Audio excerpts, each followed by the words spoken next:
here. We can do a drawer system.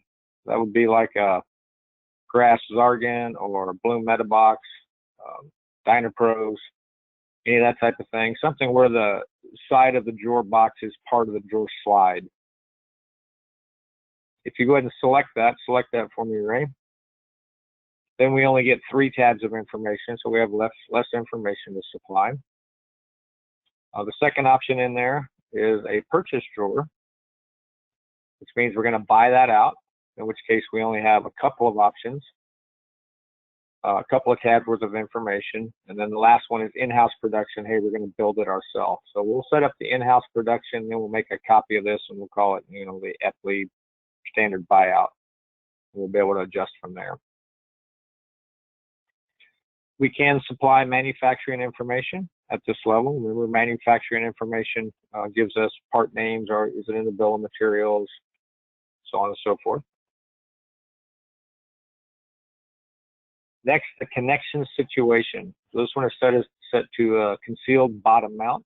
We'll come back at the end and take a look at this and make sure we have all that set up for you for the tandems, but that's a generic tandem connection situation. Next, we have 4 boxes for offsets. I always recommend you start out with these at 0. Think of them as override values or additional values you can add. All this information is actually contained at the slide level. So we can set it up to slide, but maybe we want to take that slide we have set up and we want to adjust a gap somewhere. This gives us an override to add a value to that. If you click in one of those boxes, you'll see that the graphic to the right is interactive. So whatever box you're selected in, a little arrow will turn blue. Say that's what we're talking about. So the first one, distance to front panel bottom. So this is referring to the distance from the bottom of the drawer box to the bottom of the drawer front for any drawer that is not the bottom drawer. So the top drawer, any intermediate drawers on the stack. The next one, distance to front panel top. This refers to the distance from the top of the box to the top of the drawer front for any drawer that is not the top drawer. So the bottom drawer, any intermediate drawers. And then the next 2 are specific to the top drawer, distance from the box to underside of the top, so the clearance there. And then the next one is for the bottom clearance at the bottom of the bottom drawer. And again, these are override values if you need to add a value in here. Inner drawer positioning. So you have 2 options here. So what they're talking about here is we're going to reference from the bottom up or the top down. Say 99.9% of people work from the bottom up, which is why from below is selected. And then the last one here is also a drop down the depth reference, short side or long side. Best way to explain this, if you can imagine a cabinet that is angled at the back. So one side of the cabinet is longer than the other side of the cabinet.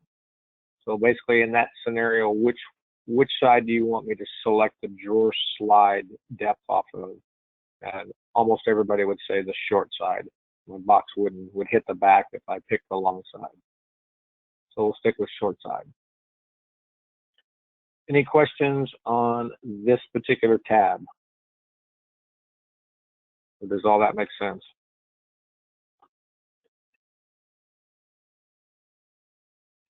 Okay, well, I'll take that as no questions. All right, let's go to the next tab up there, Ray, box.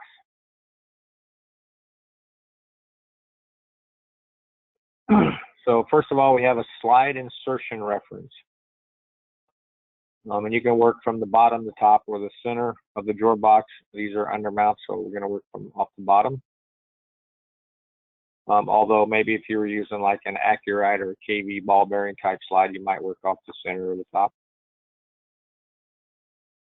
Offset.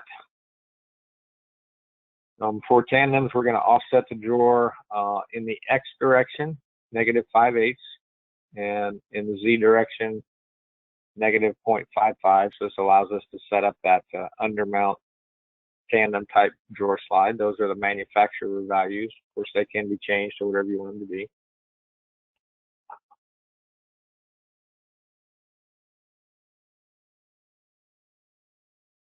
That's fine.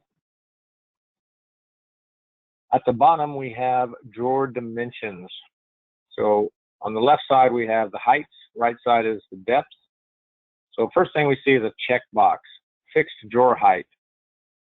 So if you check that box, then you can put a value underneath it and say, hey, I'm always going to make my drawer box 4 inches, 4.5 inches. And you're only going to get one size drawer box.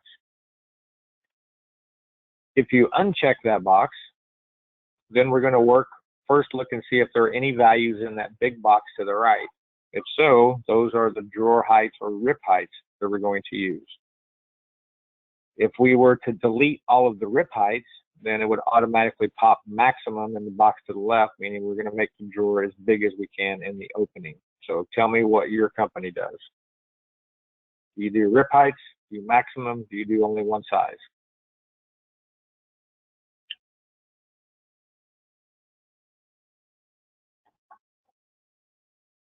Anybody? Who knows?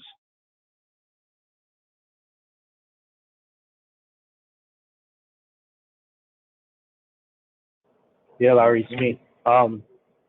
We do standard size rip heights. Okay. Do you know what they are? Yeah, but I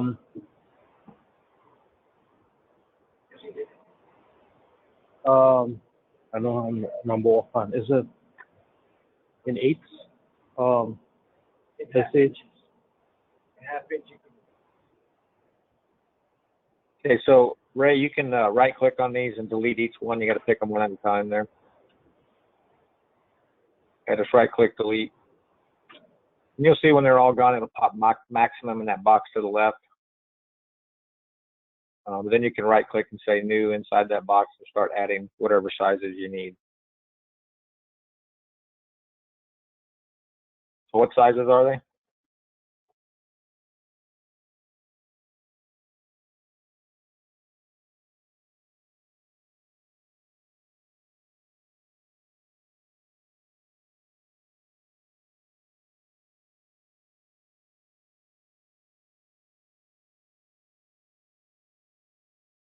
Got to hit enter after you put it in there. There you go.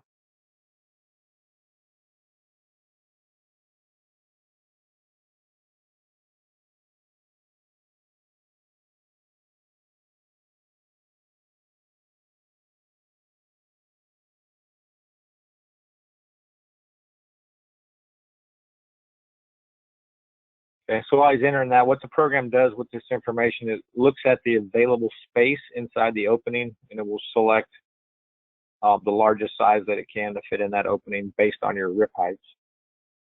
Of course, those are just default values. You can always override them if you need to.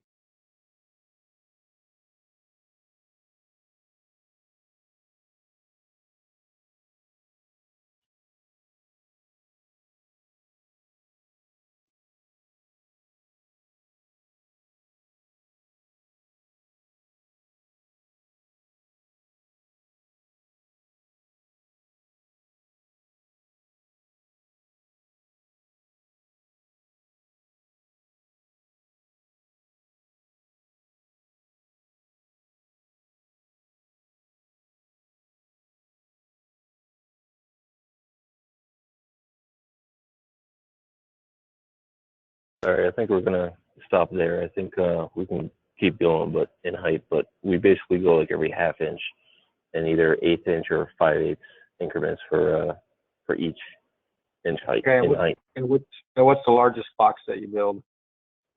I mean, it's kind of endless. It's just whatever makes sense. But we can keep going in height really. I mean, we can make them as tall as say some person like a hamper, I guess if we wanted to. So. Okay. Yeah, Curtis, you just load in all the whatever sizes you want to have available. The program will look at the opening available and it'll choose the largest one that it can to fit in there. Okay. All right. So on the right side, we have fixed drawer depth. Same principle applies. I can check that box and put in one specific depth, or I can uncheck the box with nothing to the right, then it says maximum. And basically, the program is going to look at the depth available and pick the largest drawer slide that it can. So we just signed the we'll set the drawer boxes. We'll do filters for the drawer boxes so it grabs the largest slide that it can. I wouldn't put anything in there. I'll just leave that empty and leave it maximum. Again, they're default values, so you can always, I'm going to show you how you can override them and pick whatever you want to. So. All right, and then the last thing we have on here is a checkbox. So this is something you'll have to decide for your buyout drawers. If we wanted to, we could check this box for buyout drawers. It's a purchase part, and then all we'll get in our drawing is a cube drawing the overall width, height, and depth of the drawer box. The only problem I have with that is when you do a cross section, there's really nothing to look at. Or for buyout drawers, we can set up the material so it's a no-cut material and make it look like we're building them, but we're not going to cut any of the material. So we can do it either way.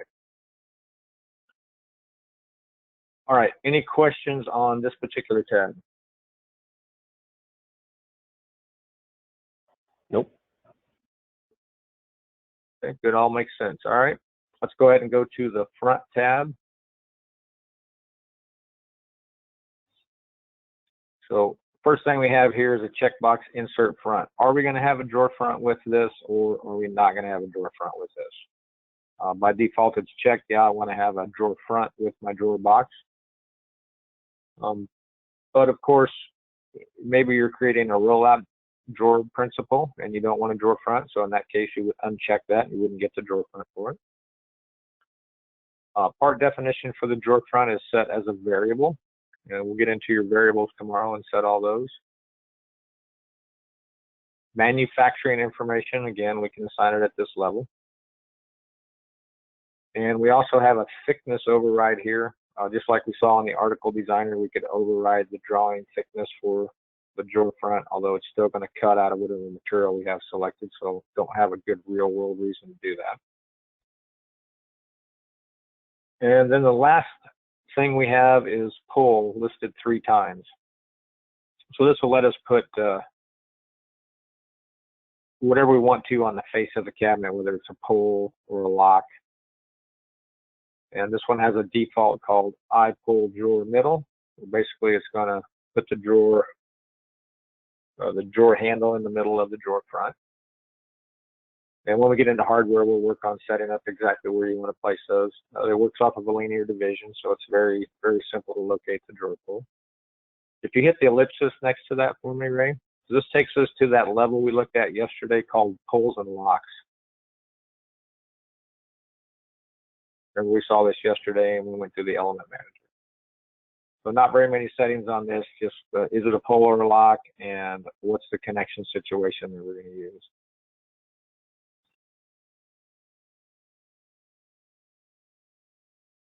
Okay, you can go ahead and close that. Any questions about this tab? Not much on it.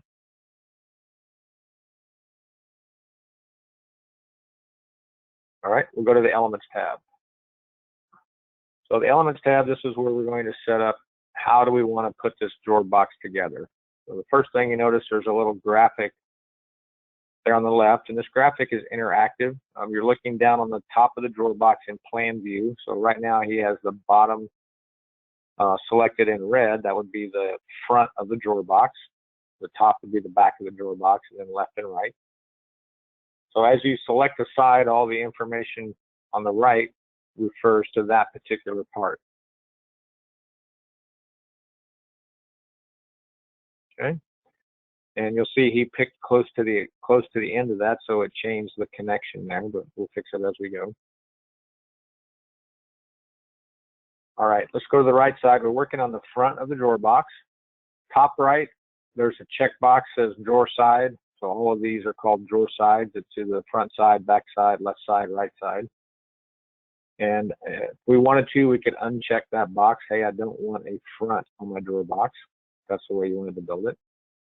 And if you check it, then you hit the ellipsis to go pick what construction principle do we want for the drawer front. Well, let's go ahead and hit that ellipsis there, right? The drawer side button, yep.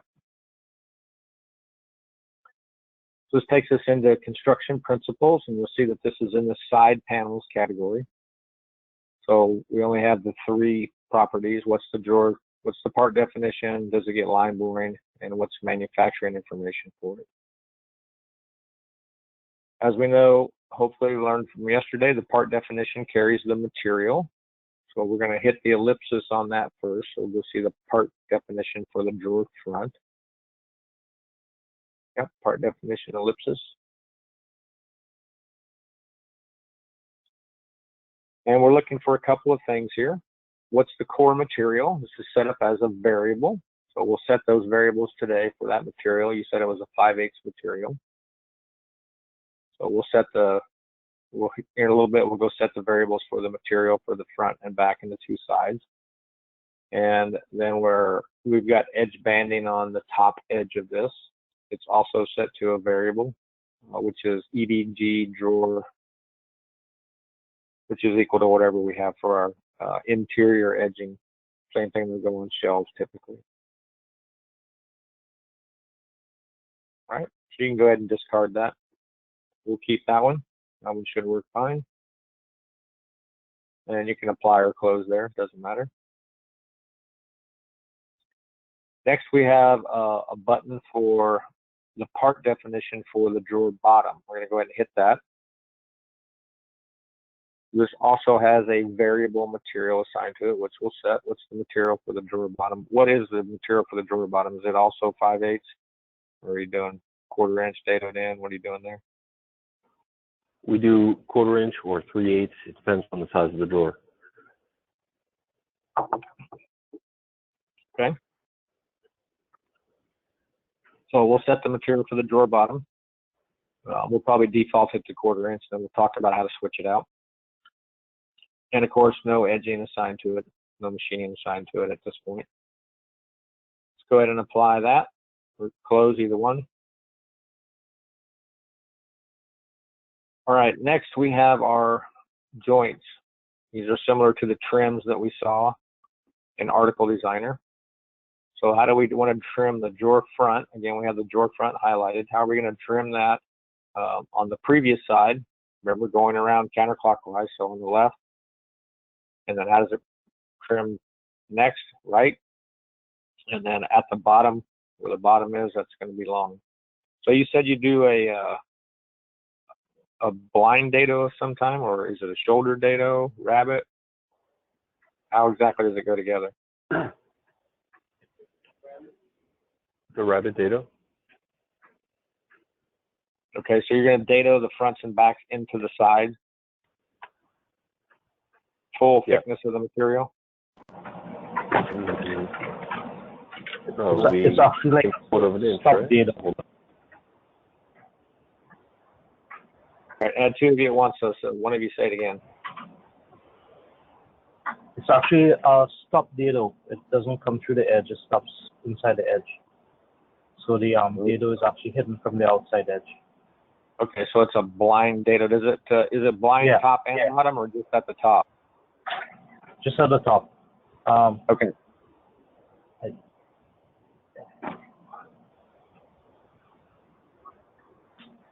What's a dado is the full thickness of the front? No, we do a quarter tongue with the dado. Okay, so it's almost like a tongue and groove type dado. Yeah, it's like tongue groove, but it doesn't go straight through. Yep, and it's blind. Nice. Yeah. Okay. All right, so how deep is the dado on both sides? How deep do you penetrate? 1/4 inch. All right.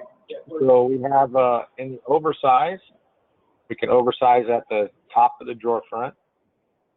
A positive number would make the front of the drawer box taller than the drawer. A negative value would drop the top of the front of the drawer box down. The value for oversize at the bottom, this would be from the bottom of the drawer bottom to the bottom of the drawer, the front of the drawer box. So if we're doing a 1/4 inch dadoed in, how much do you raise that bottom up to dado it in? The bottom, raise half inch. Raise the bottom up half inch. Yeah. Okay. Yeah. So half inch. that's what we have, 0.5, and then previous next we want to do a 1/4 inch, 0.25. So that'll penetrate the sides 1/4 inch.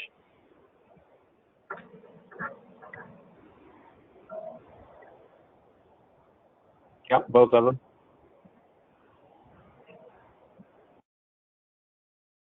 Okay. The offset would be if I wanted to set the front back or away for some reason. Don't need to do that. And then the drawer bottom penetrates 1/4 inch. Penetrates the front of the drawer box for the dado.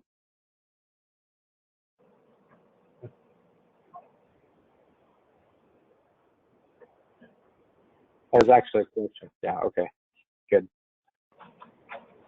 All right, and then we have part generation. We always set the front of the drawer box to first edge and baseline. Okay, so we're going to go ahead. I'm going to have you go ahead and hit the save button in the upper left for me there. Okay. And let's move on to one of the sides there. We'll set those. Yep, overwrite. It's okay. Don't be afraid. All right, let's pick the right side of the drawer box in the graphic. All right, so there we have the construction principle for the side. The materials are variable, which we'll set. The bottom is the same. This is going to be long, long, and long, so it's going to run past the front and the back and the bottom. And we don't need to oversize. The bottom's a ½ inch, base is 1/4 inch. That all looks good based on what you're telling me. And you'll notice down on part generation, that's selected as the right side. That looks good. Let's go ahead and go to the back of the drawer box. So that also has a construction principle. Again, it has a variable for the material, same bottom. Short, short, long, 0, ½ inch at the bottom. Previous next are going to be 1/4 inch. Doing that same tongue and groove blind dado at the back, right? Yes.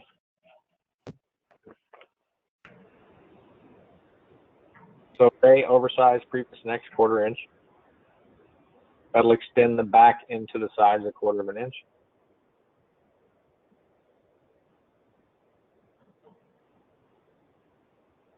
Yeah, need that leading 0.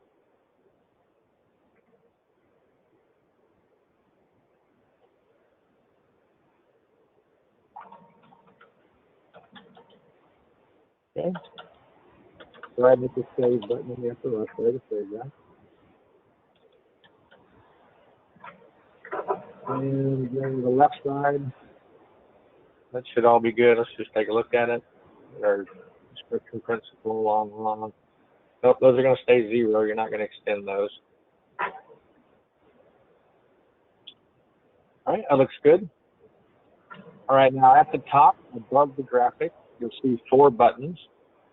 So the first one will let you zoom the window in on the graphic. You can kind of look at what the joint's going to look like. And of course, the next one is an incremental zoom out.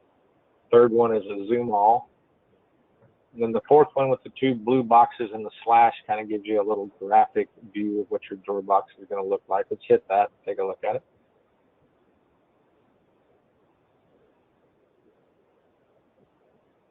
It's all in grayscale, but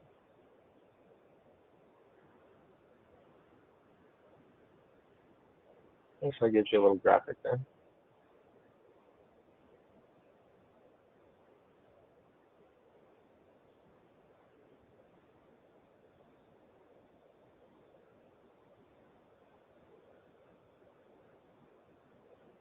Okay, close that.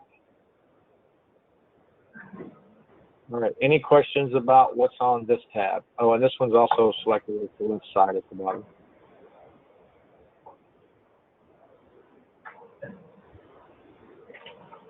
Like that, right? Awesome. Make my room look like crap.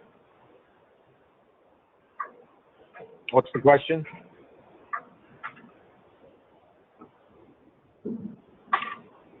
Oh, no question. Sorry. Okay, don't worry. All right, so the last tab, this is where we're going to set up the machining for this. Let's go to the info tab. All right, so again, we have the same graphic. I'm selected on the front of the drawer box. This is currently set up with a dado for the bottom and then dowels for the previous index. We're going to want to change that. So let's go ahead and hit the ellipsis there.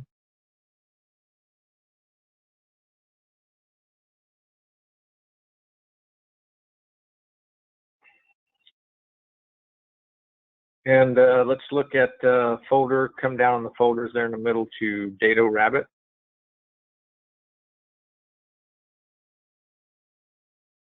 Let's go ahead and pick that blind dado. Okay. On the right hand side, I want you to go ahead and hit the plus sign in front of the connection groove construction for me. Nope, not that one. That adds another connection. Delete that. To the left, there's a plus sign in front of that connection. There we go. So this is a groove construction. It has a groove construction principle called GC blind dado. Let's go ahead and hit the ellipsis on that.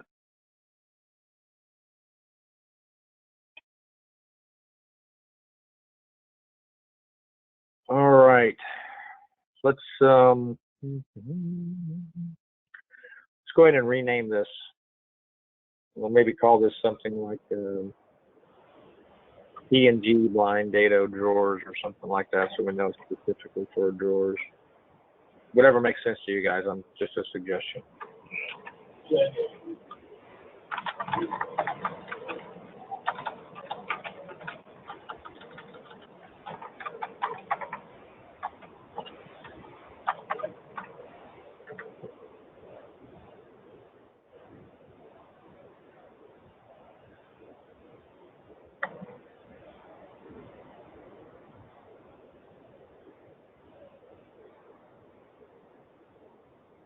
All right.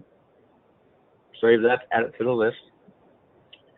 All right, let's open up the machining section, part 0, part 1.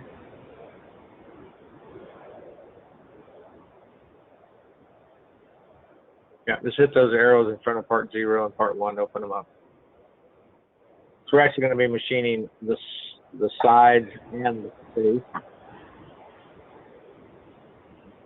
Going to be using a router. Fine. And do you know what tool you want to use for doing these dados?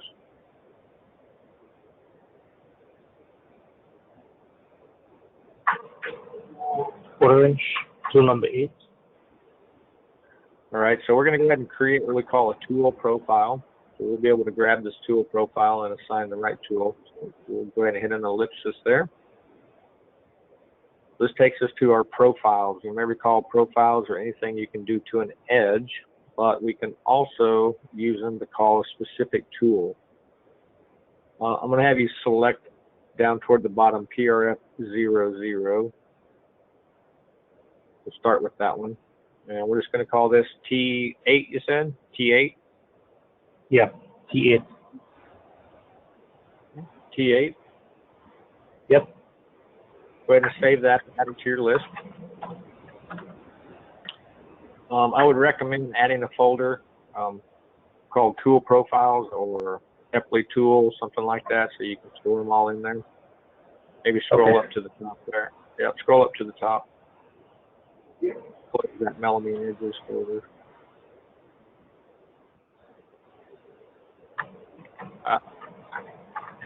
Okay.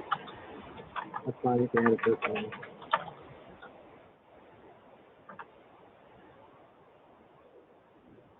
Yeah, it's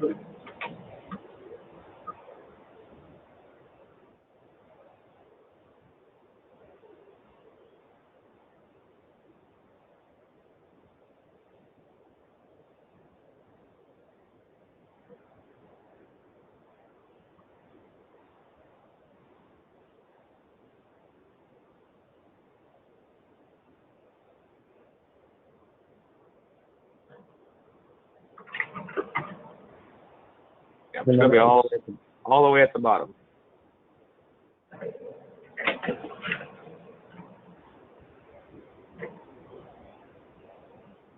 Try closing that melamine folder that you got open there. It'll be a little easier.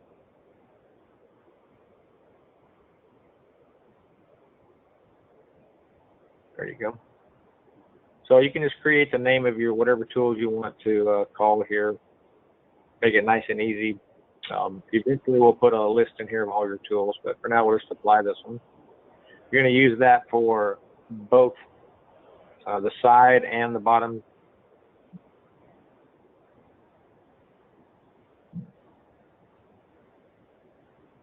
Remember, this is a tongue and groove. So you're going to use tool 8 on the side and on the drawer front.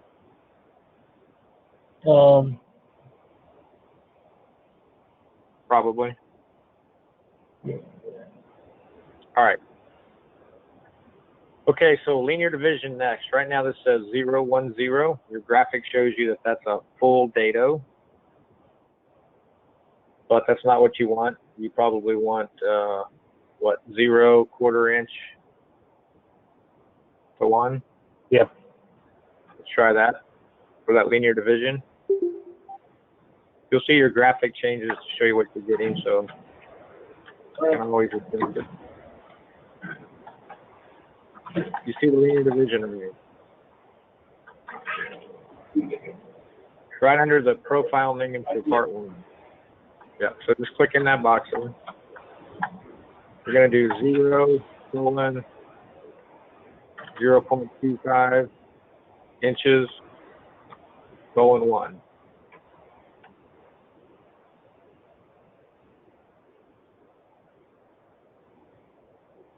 Yeah, get rid of that first one. You don't need that.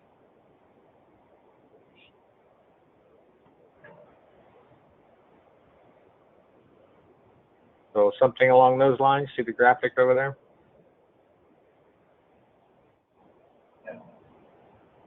Well, Or do you want it on the other side?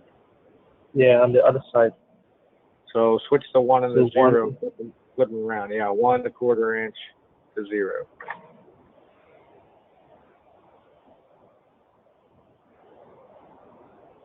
So something like that. Yep.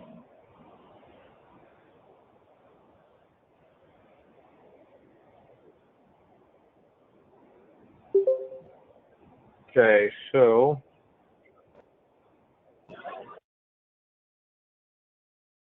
this is a 1/4 inch bit. Yep. So we're going to want an additional length. Let's do an additional length of 0.126 on both sides. Need at least half the diameter of the bit.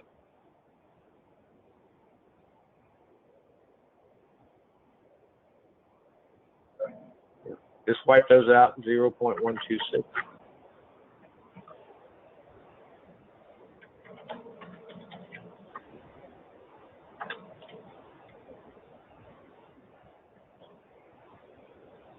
Now don't worry about it converting it.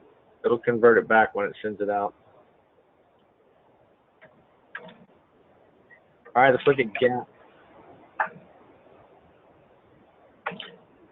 So gap X1, this would be an additional amount in the groove to allow for glue. You want any value there? Let's put it 30 seconds. Okay.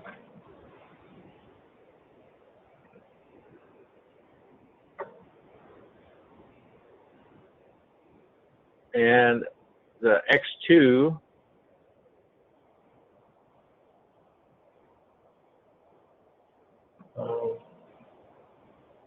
We leave that 0.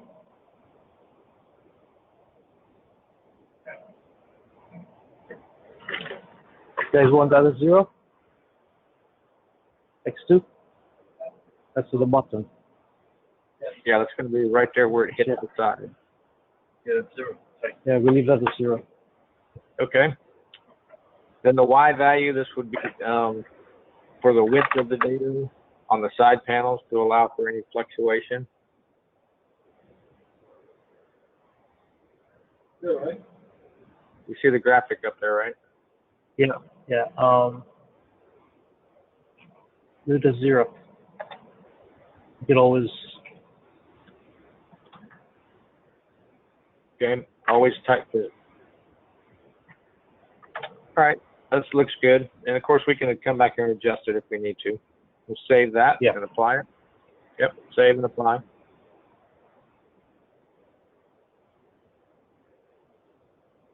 And save and Larry. apply.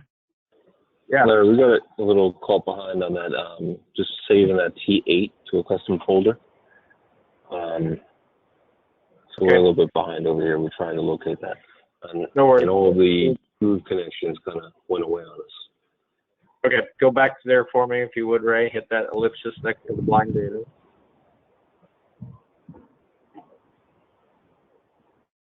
Actually, probably, Ray, go ahead and rename this blind data drawer up there.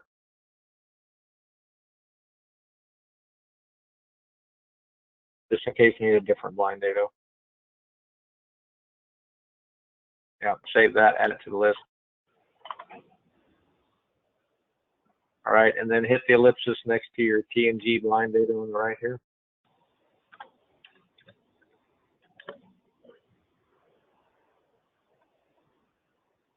Right, and then want to go to the profile name, T8, hit that ellipsis.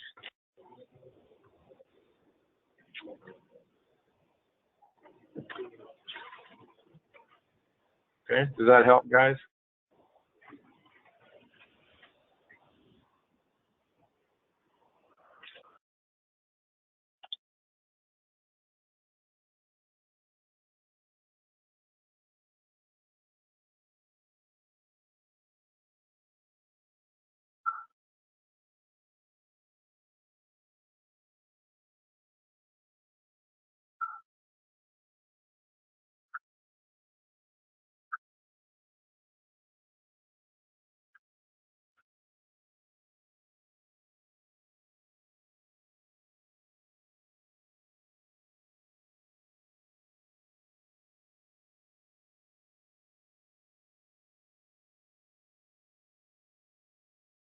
Speak up when you're ready to move on.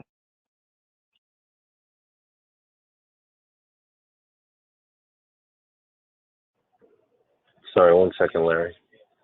Yeah, no worries. Take your time.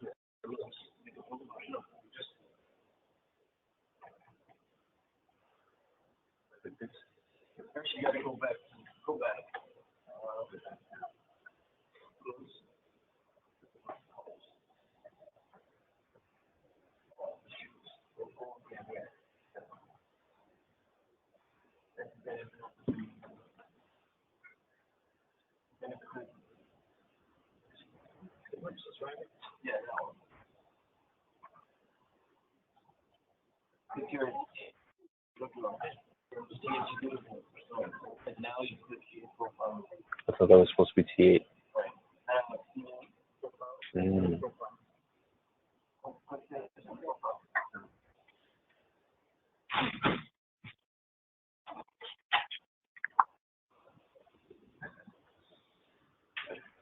Why don't we let, can we show his,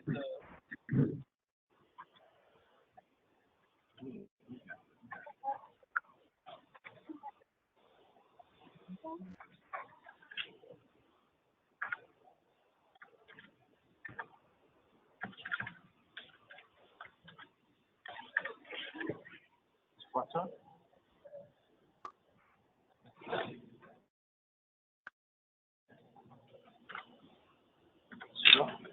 Stop.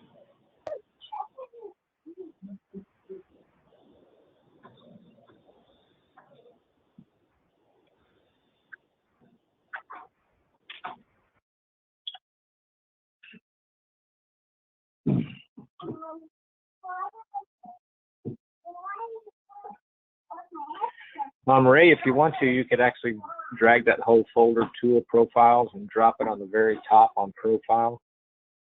That'll kind of get it out of that subfolder.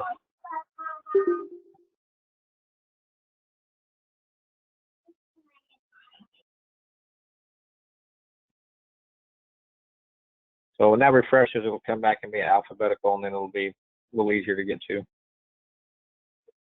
Remember, you can drag and drop this stuff wherever you want.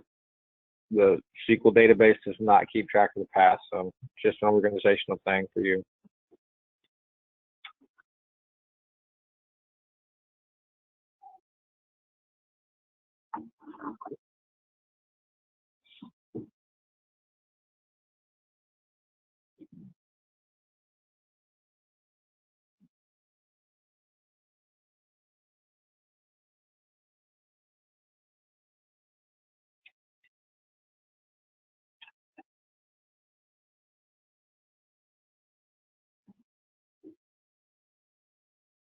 Can I help? What are you hung up on?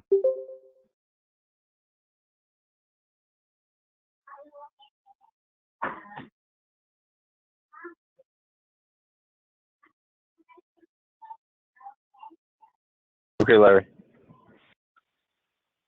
All right. You can go ahead and, just close there. All right, and then for the next, we also want to have that same blind data.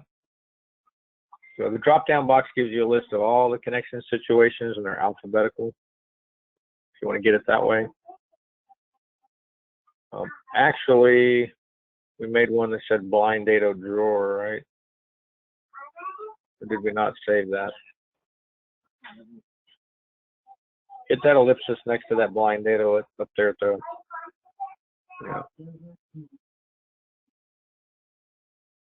yeah, select that one, apply.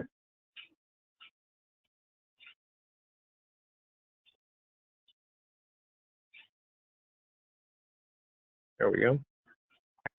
And then the base, we want to use the drawer data.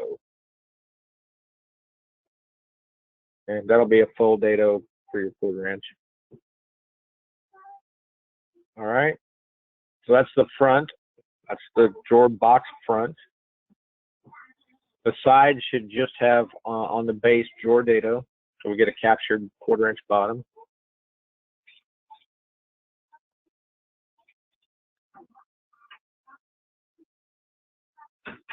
Got to click on the little graphic to get to the side. There you go. Drawer, yep, drawer data, that's fine. Nope, just want the drawer data on the sides. We're not dataing them into anything. The back should have that blind drawer data on both of those.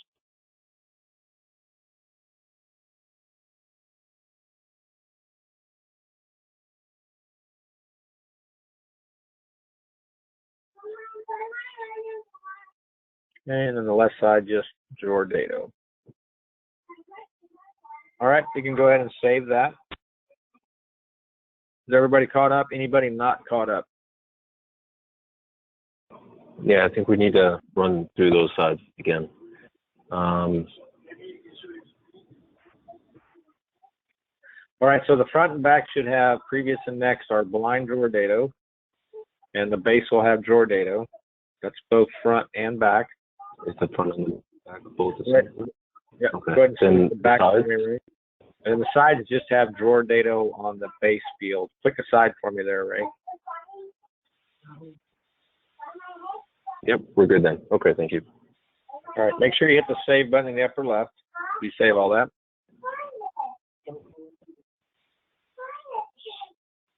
Okay. And once we've saved it, we're going to go ahead and green check, and then we're going to go set our materials. Element manager and variables.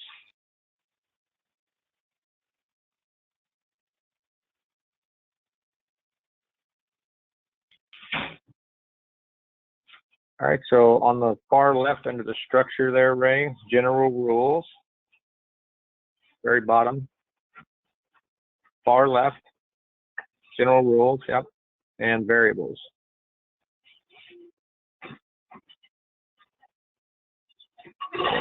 The ones we're looking for are going to be under, in the middle, 00 job order setup. Open that.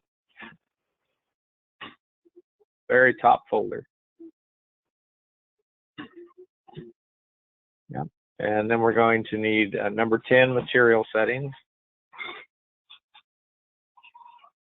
Number 120, drawer parts. Okay, the material for the drawer bottom, matte drawer bottom. Yep, select that. Get that arrow by basic data. This is defaulted to 1/4 inch particle board melamine white two side. What do you want it to be?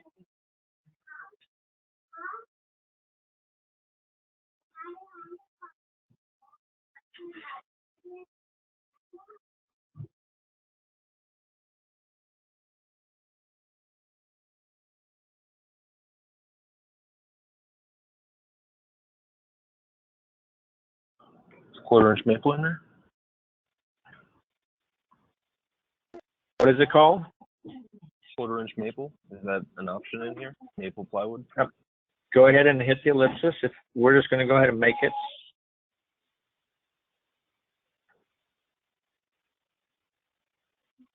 All right, so we'll just take this one. We're going to make a copy of it. It's called 1/4 inch veneer core WD1. There at the top. Let's wipe that out. What do you want to call it?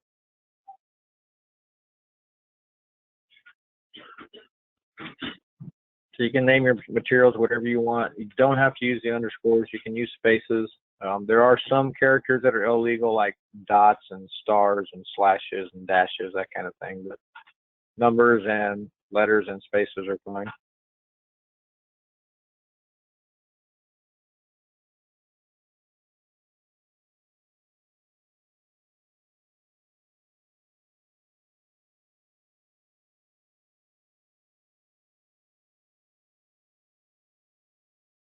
So what we kind of did with the naming convention was we used a P for a point. If you wanted to say 0P25, don't have to do it that way, just a suggestion.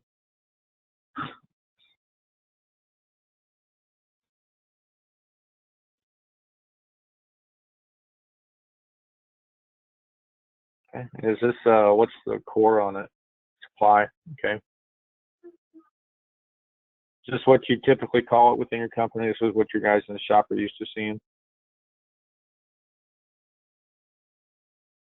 Yeah, but we usually stick to two-sided. We rarely get one-sided, but that's basically correct. That's fine. All right, just go ahead and save that. That adds it to the list. Again, I'm going to recommend that you know, if you're going to create your own materials, create your own folder structure. So go up there to the top where it says material, right click, add a new folder, Epley materials, whatever you want to call it.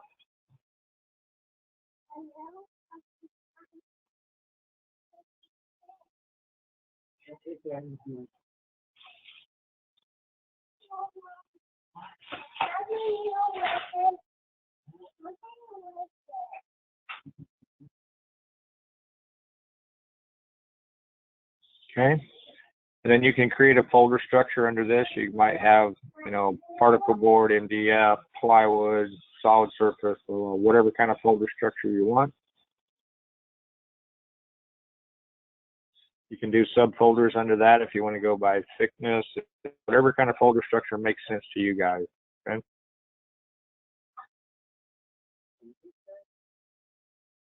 Okay, we double-clicked on material instead of right-clicking to make a folder name, and we ended up going out of that listing. Does that sound right? Yeah. So when you double-click, that's the same as selecting something and hitting apply. Just hit that ellipsis to go back to the materials.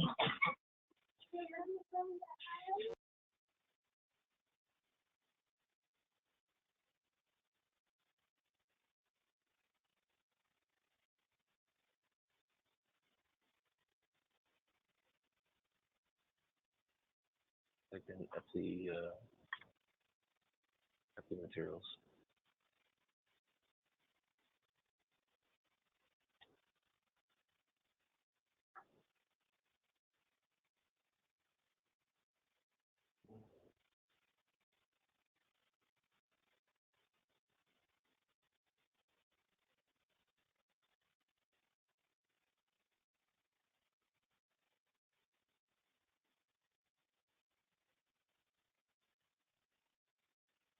That's it, right? That's the one you made?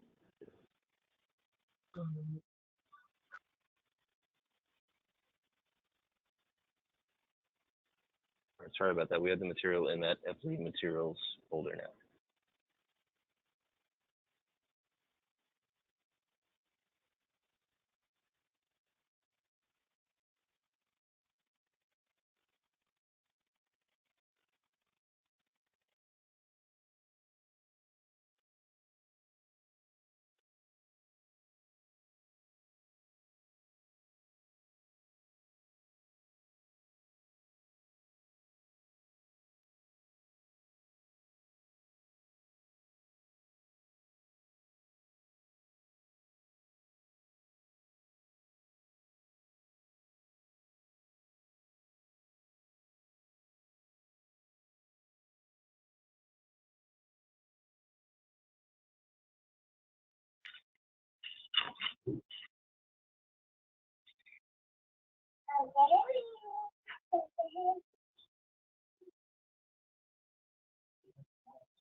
All right, so you're going to be in, job order setup, material settings, number 10, material settings. Number 120, drawer parts. And mat drawer bottom. All right, so go ahead and hit that ellipsis there.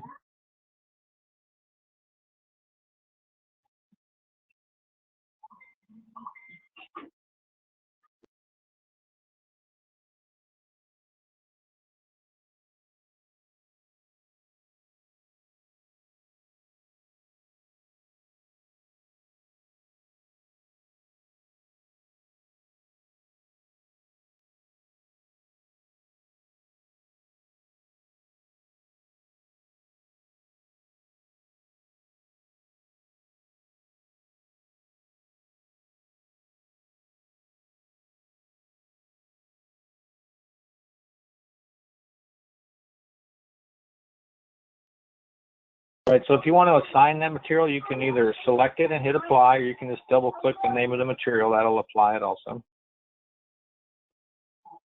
Okay. Save that.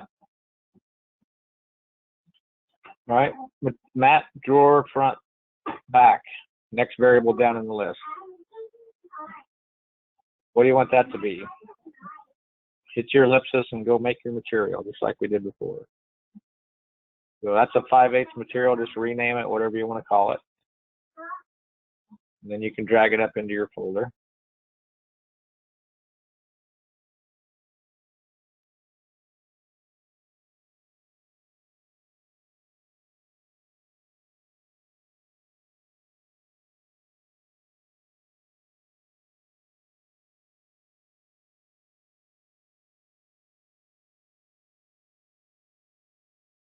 If that's what you want to call it, save it, and then drag it wherever you want to put it.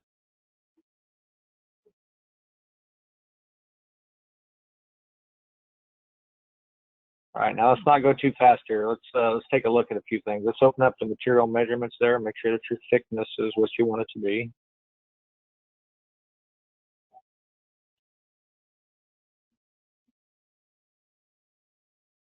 Okay, part list information. This is your information you're going to see on a report. So what do you want to call it? So since you copied something, you want to make sure you update that description at least.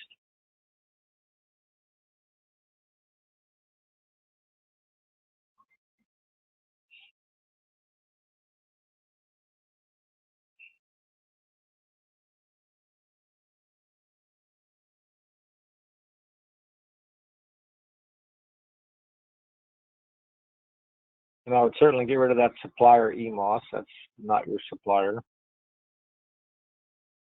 can put a supplier in there if you have one. If you get various suppliers, you might want to leave it blank.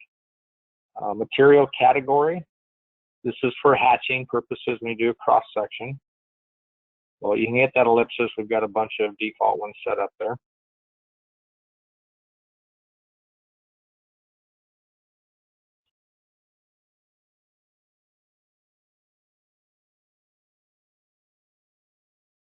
All right, let's look at machine information. Very important, is this a grain material? Do you want it to be considered grained when you cut it? Or can you use cross grain?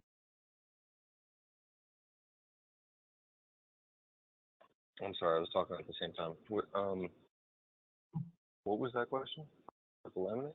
I said, do you want this, when we optimize this material, do you want it to be considered a grained material? Or if you say no grain, then it'll allow you to, rotate those parts, those bottoms, and do cross grain on them. I assume. Yeah, we will have to. Okay. Okay. Never know. I always got to ask. All right, and then display. We're on the display right there. So we might pick a color principle for it. Go ahead and hit that ellipsis there. No, there might be a maple in the drop down. I don't know. Remember, the drop down's recently used items, so it's kind of a crapshoot. And that might work. Select that. See what that maple flower looks like. I wood maple. One of those. No, there's nothing there.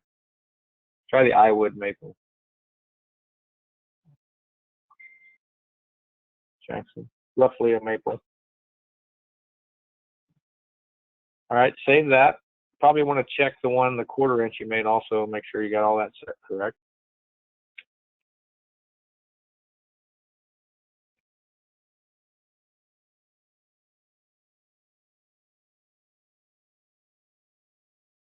Check out the part description.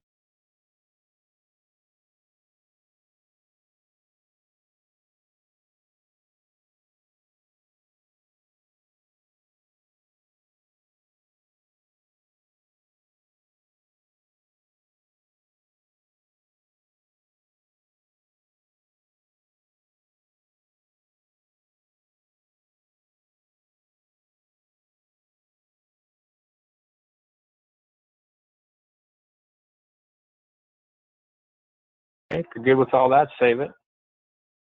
Remember, we're doing the front and back, so make sure you double click your 5/8 there instead of your quarter.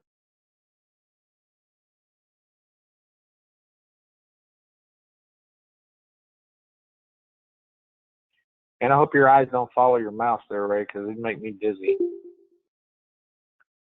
And then you've got a plywood that you created up above in your folder.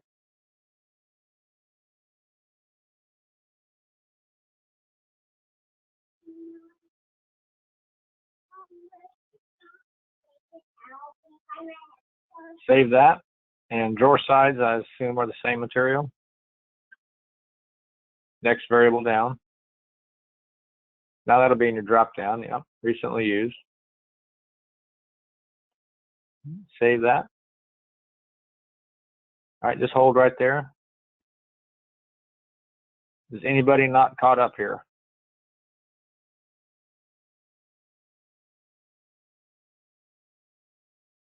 I'll take that as a no. All right, we want to go down to, in the middle, the variables, folder number 30, drawer settings.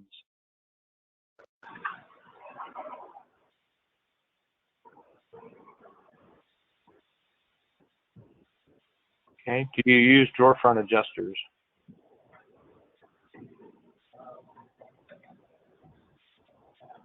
Go down to that drawer settings folder, Ray.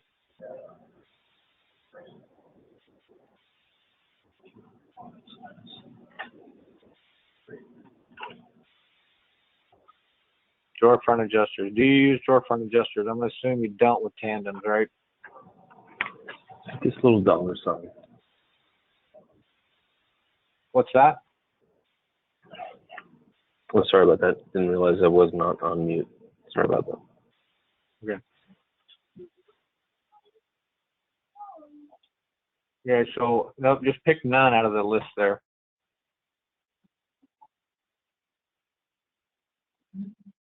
All right, save that.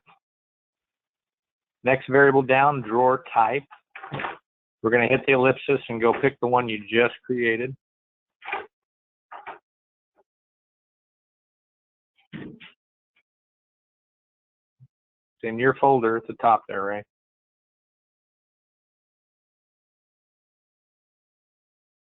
I'm going to apply that. Okay, save that. Anybody not caught up to this point? That's all of our basic variables for the drawers.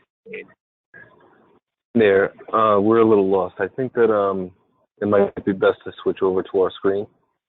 We are, I think we're quite a few steps behind. Okay, this is you, Brian, right? It's me, but my computer's still a little wacky right now, so I think we gotta sign on to Steve's computer. Okay, we'll make Steve presenter. Show your screen, Steve.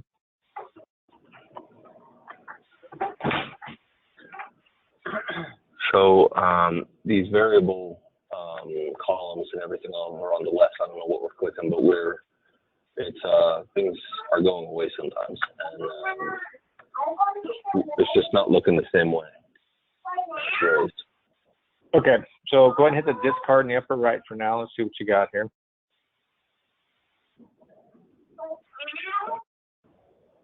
You said upper left, right? Go upper right, discard. Upper right, okay, discard then. All right, so did you get your mat drawer bottom set? Let's see that one in the middle. No, That should be Right. plywood. I thought we set that, so, but let's look again. We made something out of 5/8. We tried to change it to a plywood material. There. Okay. I think you have to hit the ellipsis to go find it. That's Hit that never ellipsis. referenced it before. Yep. So if you've created it, where did you put it? Did you put it up in your, did you make a folder or Yeah. put it in your folder up there? Yep, in Epley materials. So if you go in there now, hit that arrow. There you go. It might still be in Melamine though, because that's where we grabbed the original. So hit that button. That's it. So really, hold on. We should drag that into the plywood one. Drag that down into plywood. Yeah, right. Oh. You see, oh. Let go. So now double click on that. Yeah.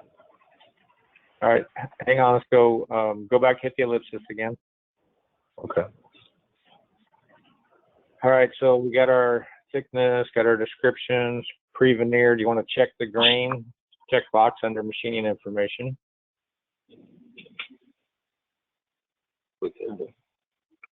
Yeah, and let's assign a color principle. Drop that box down. There's an I wood maple in there you can grab. Nope.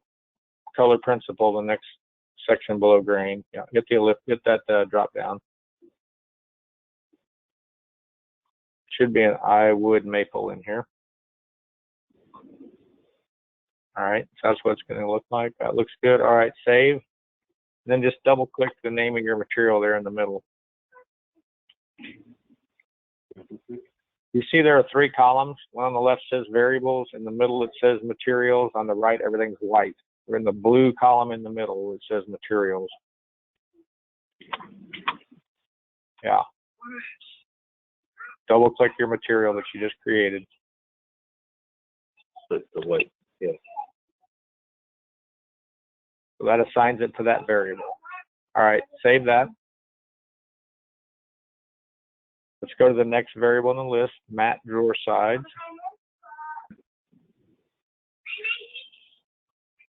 Okay, so that material should be in the drop down now, recently used.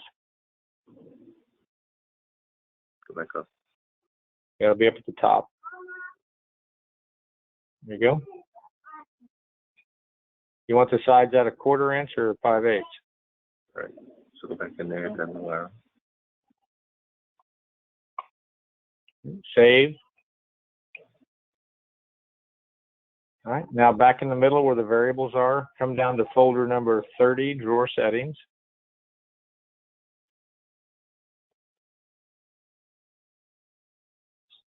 Yep, open that up. So first, drawer front adjuster. Drop the box down, pick none.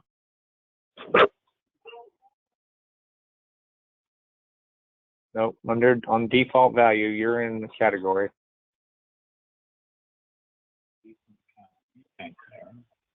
Yep, none.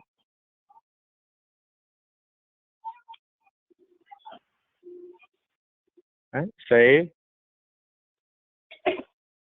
Next variable down, drawer type. Hit the ellipsis and go pick the drawer you created.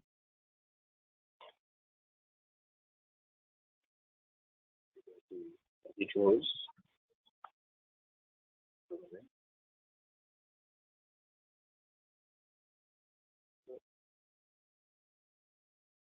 Okay, save that. All right, you're all caught up now. Anybody else need to catch up? Thanks, Larry. No worries, man. Brian, how's your machine coming? What's going on with it? How's the machine? Yeah, it's no good. I reinstalled the SQL and it did the same thing. I restarted and tried it and did the same thing. Okay.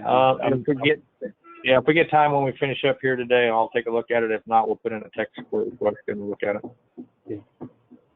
All right, back just wipe it out and reinstall it. Yeah. Okay. Back to you.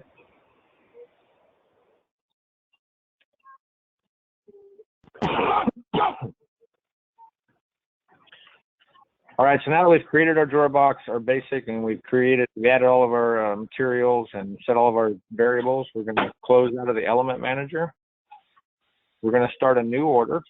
The reason we start a new order is the one that we have currently already has the original default value, so a new order will give us the new default values. And let's draw in from the frameless library under the door drawer category, one drawer base, so we can take a look at the drawer.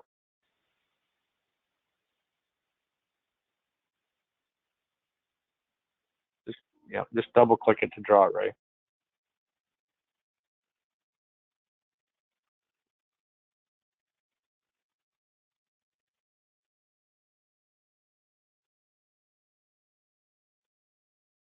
All right, go to your System tab.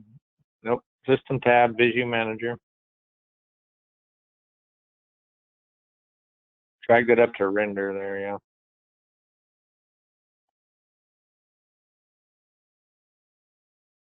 All right. All right, so let's do top view. Let's check the datas first.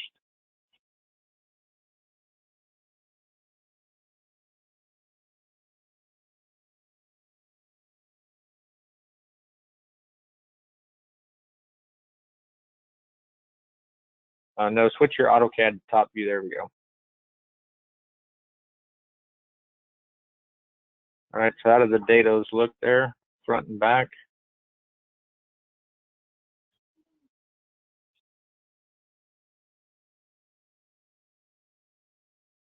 The drawer box, right? Not the cabinet.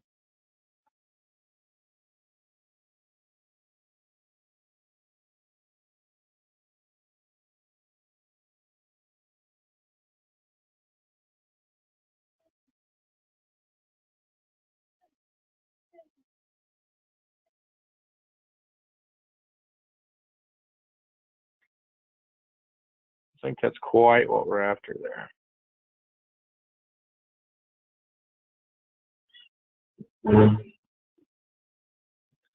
Something looks odd. Give me an isometric view. Let's take a look at it that way. I think we're also seeing the bottom data at the same time.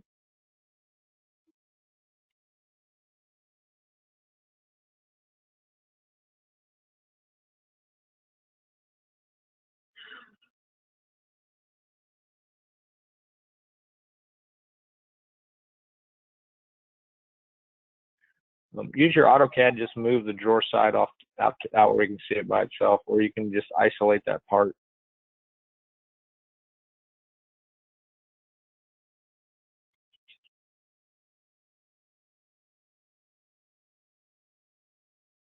Hit escape there. Try doing a right click.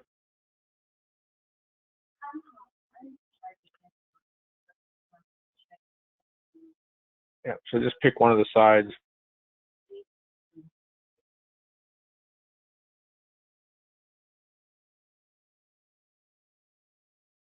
All right, so we are not getting our data.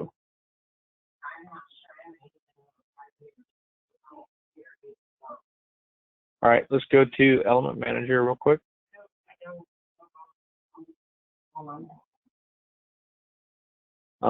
Actually, hang on. Let's go to System tab and Visu Manager. Let's just make sure we don't have that turned off. So on the right where it says Type Visualization, Render Visualization, no, not Type Definition, the one below it. Type, yep, hit that ellipsis there.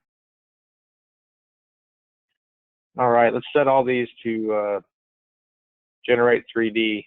See all the drop downs there on the right?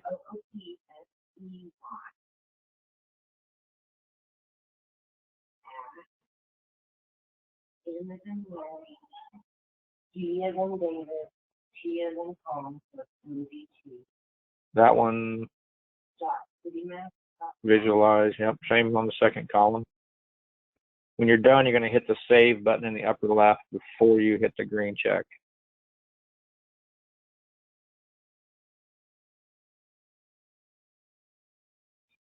Yep. All right, green check, green check. Okay, that looks better.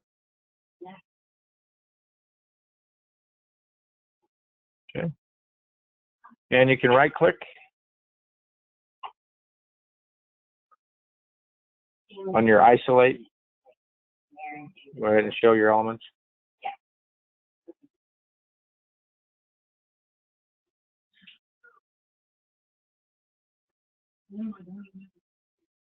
All right, let's see the front view.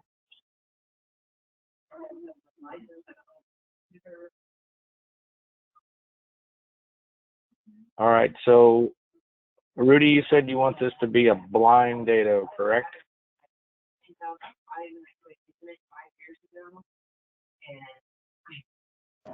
Yep. All right. So we're going to switch to AutoCAD, top view, plan view, world coordinate system, however you think of it.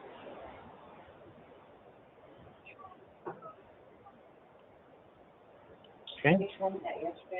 And Ray, you're going to draw me the shape that you want the front and back of the drill box to be.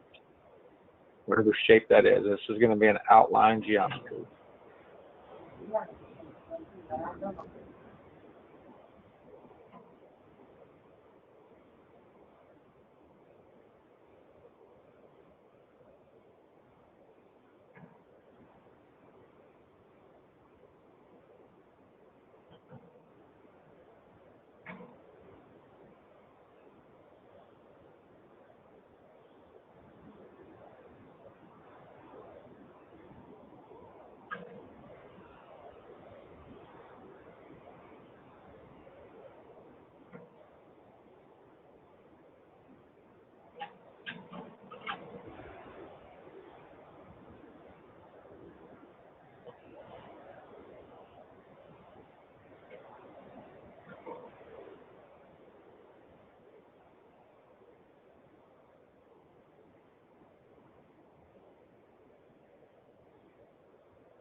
Okay, what about the blind dados?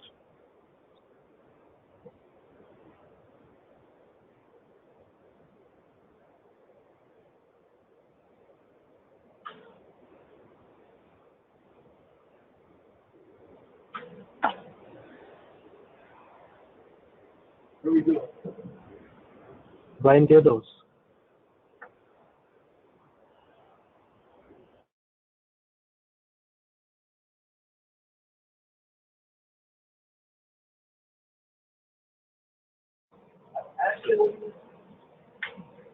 What do we want? Larry, what did you want him to draw? So if you're going to do a blind dado, that means that this part, when you cut it, has a shape. So it's going to have a tongue on it that stops at some point so it can be blind, right? Yeah. So what does that look like? I mean, how long? Yeah, that's got to have, you know, it's going to have a quarter inch.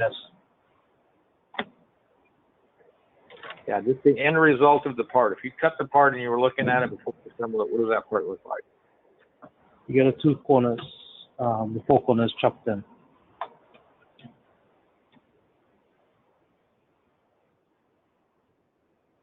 Uh, 4 inch.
Screw up the edge.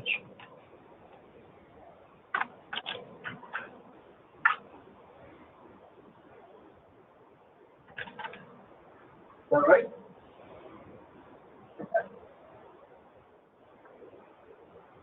Okay, so let me see that drawer front.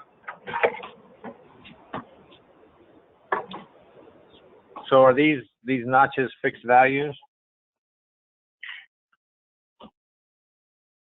No, on the drawer, looking at the face of the drawer front, so the elevation of the drawer front. Are these notches fixed values? What are they? Quarter by quarter or something? Yes. Yes. Yes, quarter by quarter. Okay, and then what about this swoop that goes in all the drawer fronts? That we don't always do that. We don't need to do that. In this.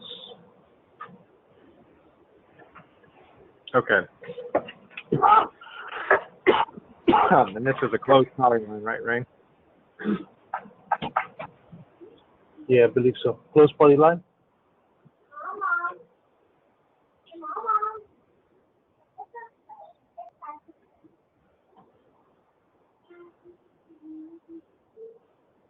All right.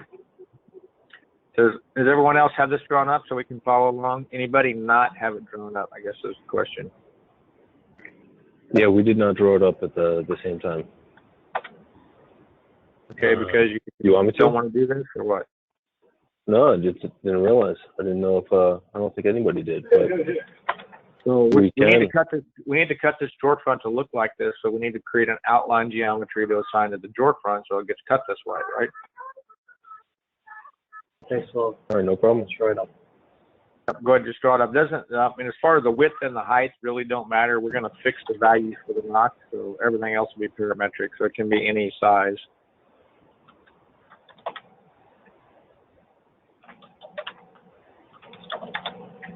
This is one of those. Be careful what you ask for. You might get it.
Yo, my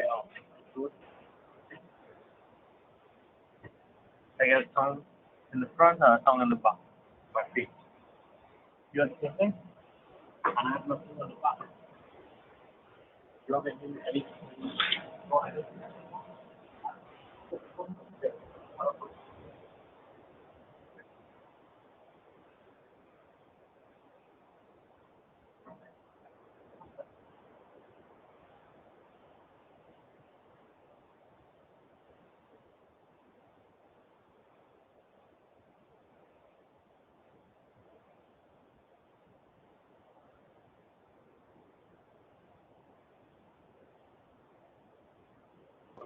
Okay, I'm ready. Okay, we're all ready to go then. All right, Ray, so let's see your drawing of your drawer front. And the drawer back is the same, I'm guessing? Yes? All right. So let's go to main data and our contour wizard.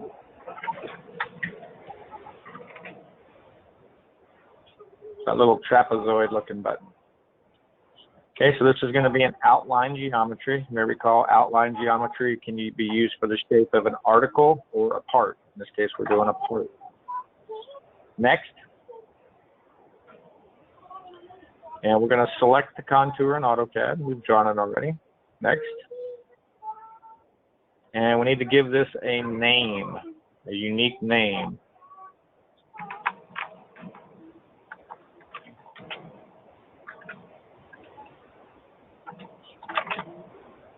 Works for me. Next. And select your polyline and enter.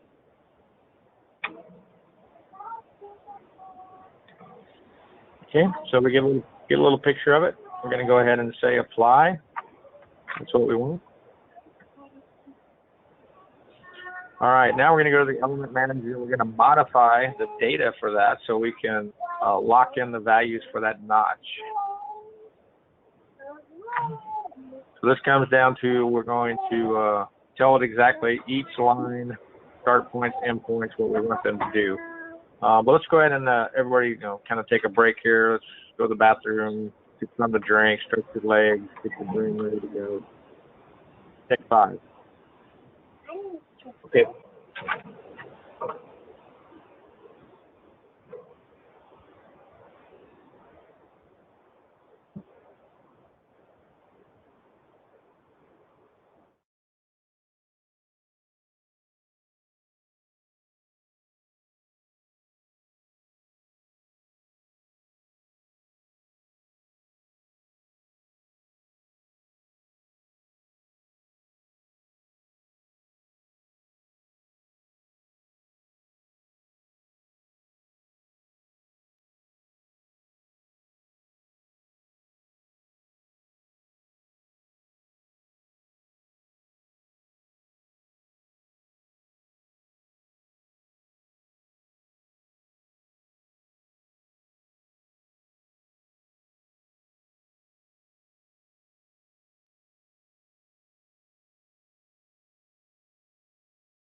Let me know when you guys are ready to go.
Are we still waiting on people?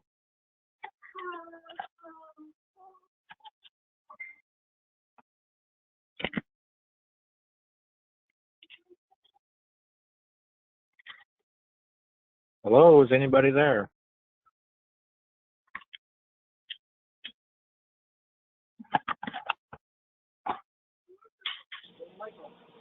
Yes, we can continue. Oh, okay. Everybody's back then. Yes. All right, Ray. So here we are in the Element Manager, and we're looking at our outline geometry that we've called drawer lock data. And what we want to do is we want to specify how we want to maintain the parametrics. So basically for this one, we want to lock in these notches, but have the stretch points on the height and the width.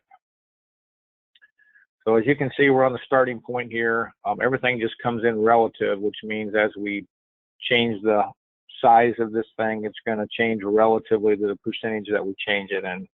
That's okay for everything except the notches. So our start point, hopefully everybody started where Ray did. This is the perfect bottom left. So we want to change, right now is start point X of 1/4, Y 0, and we're referencing the bottom left. So we just want to change those two boxes that say relative. We're going to drop that down and make those absolute. Well, we always want this to start 1/4 inch from the bottom left. And you see how that rounded that off? Go ahead and make that say 1/4 again for me there, Ray.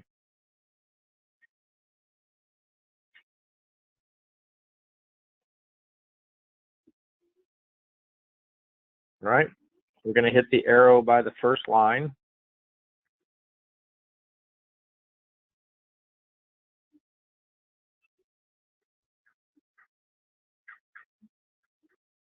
And Ray, it's probably okay, but in the future when you draw polylines, draw them counterclockwise, not clockwise. All right, so for this one, he's going clockwise. We want our reference point rather than last end point. We want it to be bottom left. Drop the box down. We're going to say bottom left. And we're going to make X and Y absolute again. We want to be 1/4 and 1/4 from the bottom left. And again, it's rounding them off, so reset it back to 0.25.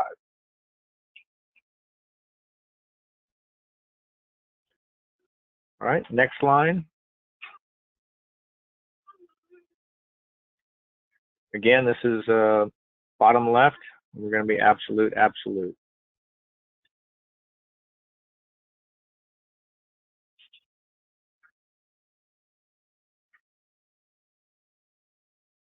Okay, next line.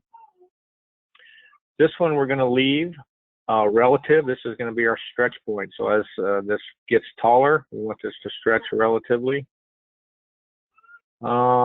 Actually, we're going to lock this in. We'll change it a little bit. Let's go ahead and make our reference top left.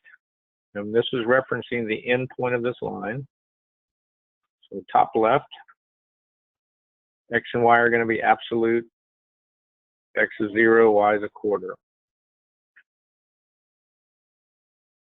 Okay, next line. Again, we'll reference top left, absolute, absolute. So by referencing the corners in this case, we can make our stretch points in between. Reset that, yeah, the 1/4. Okay, next line.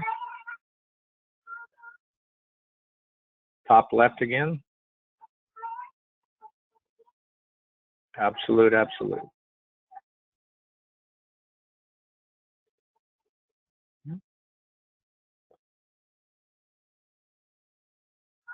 Next line, we'll reference top right.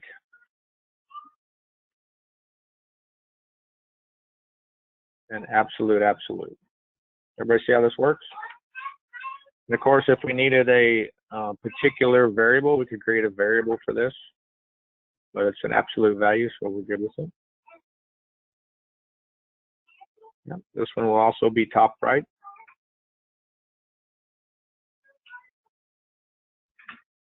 Absolute, absolute.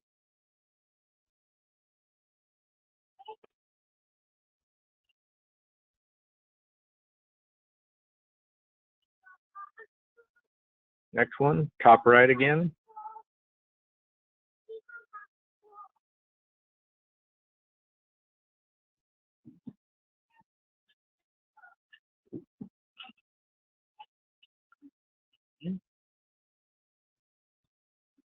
Next one, we'll work off the bottom right.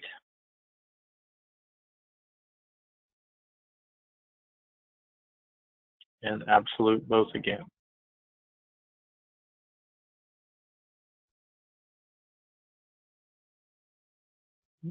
Also bottom right.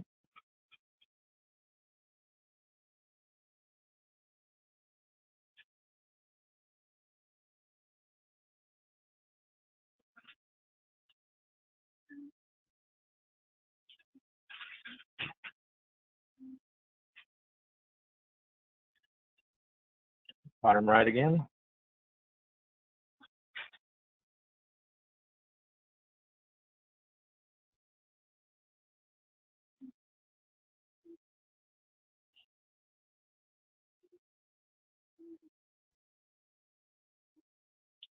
And then our last line, we'll reference bottom left.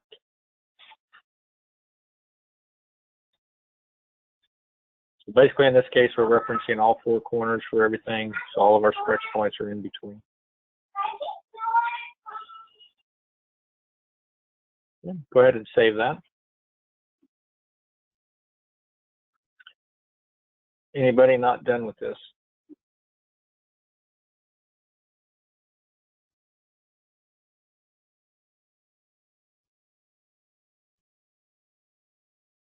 All right, good enough. Go ahead and close. We're going to go back to our drawer manager. Now we're going to assign this outline geometry to our part definition. So drawer manager, main data drawer manager.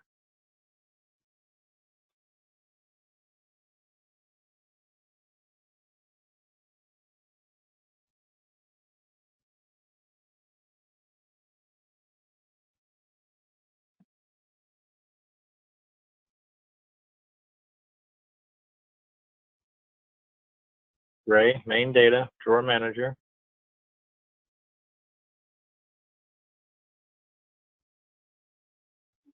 We're going to select your drawer.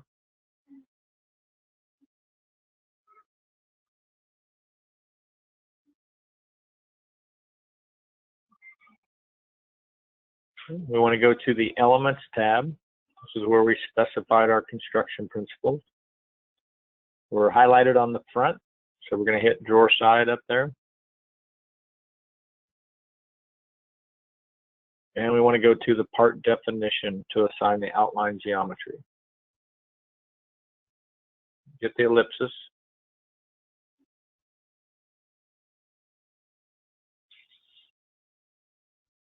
Okay. So we see the edges section. The first line of the edges section is outline geometry. Above that, right? There you go. We're going to hit the ellipsis and go pick that outline that you just did.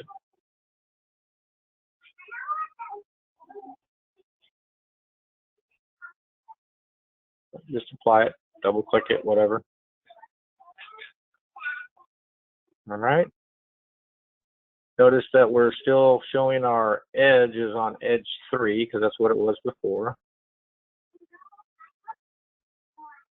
You see that, Ray? Edge 3 has a value of, yeah, look in the edges, see all the edges? Edge 3, drop that down. We want that to be PRF 00.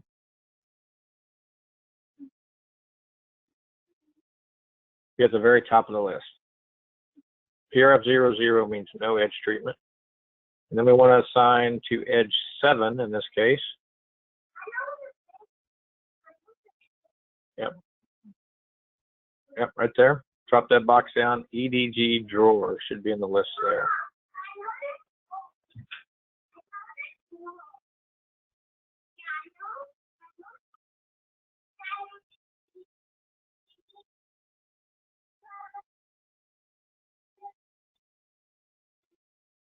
All right, let's go ahead and save that.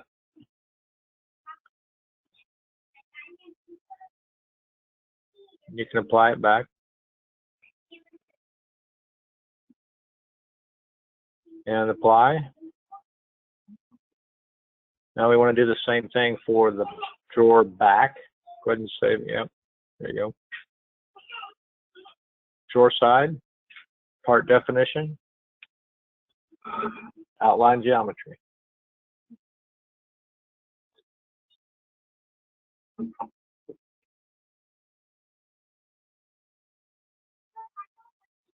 Ellipsis. Drop downs are always recently used items.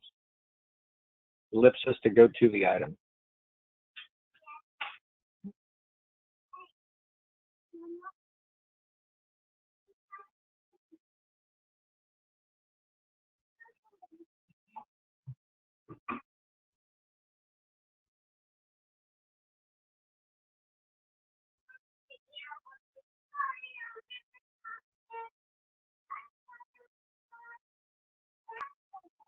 Okay. Save and apply. And apply. And we're going to hit the save button to save the drawer. Yep. Green check. And then just refresh your article.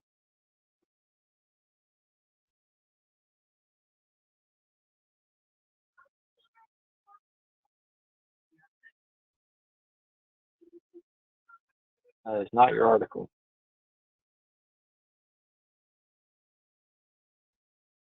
There you go. All right, so let's see it from the front.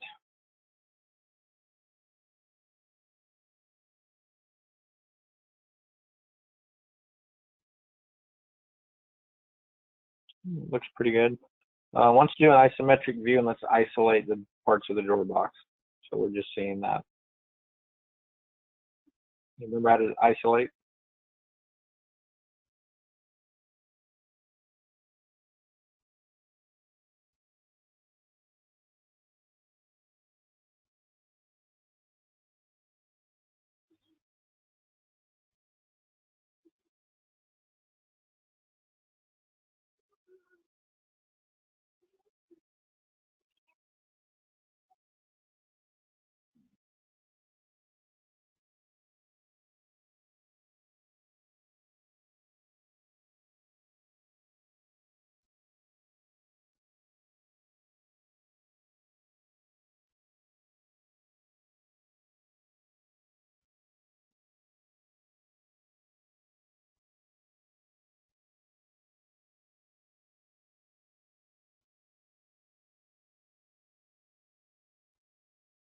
Is that what we're looking for?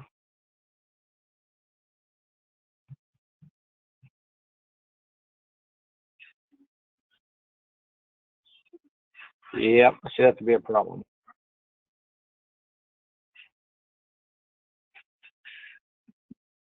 Okay. So we're going to go back to the drawer manager. Find our drawer. Let's go drill down to that part definition for the drawer front. So this is a case where we no longer have just 4 sides. Yep, Elements tab. And drawer side for the front.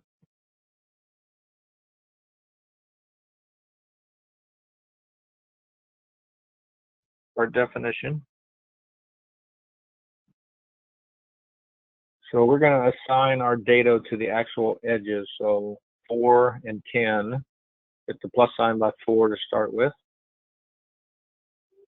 Connection situation.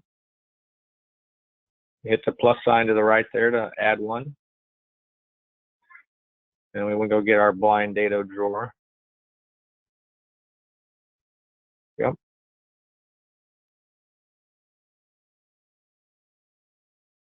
Nope, leave that as it is. Just double click blind dado drawer or apply it.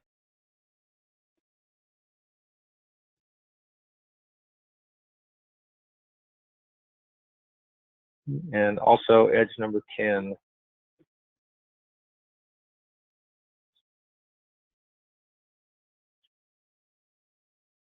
And the plus sign. So a good reason to do this, if you'll notice, yeah, go ahead and double click that. You'll notice that there's a checkbox where we can reverse the direction if it's on the wrong face. And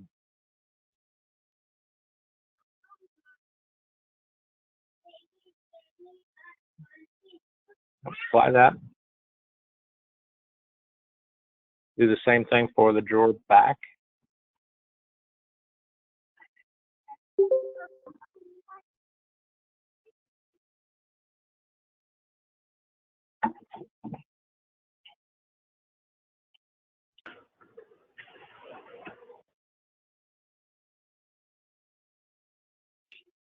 Hit the plus sign there to add one. Should be in your drop-down box too. Remember, drop-downs, recently used items.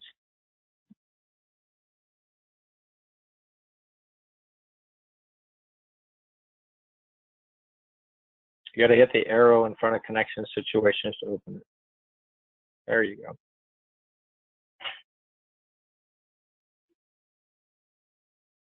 Save that. Yep. Apply. And then we also want to remove it from the drawer box itself. Since we've applied it directly to the edge of our parts, we're going to go to the Info tab. Okay, for the front, we're just going to blank out the previous and next instead of blind drawer data there. Should be a dash at the top of the list you can pick. Yeah. Same thing for the back.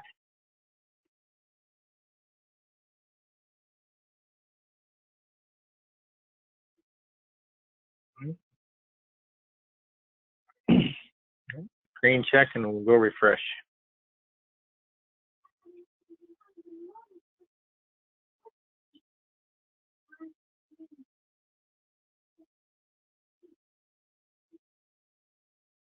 Looks better on the back.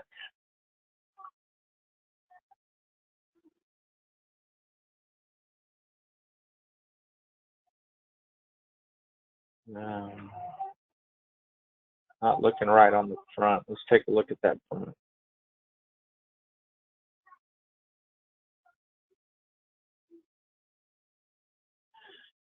right, go check that drawer front. I'm not sure you saved that part definition. Had a little lag there, couldn't really tell.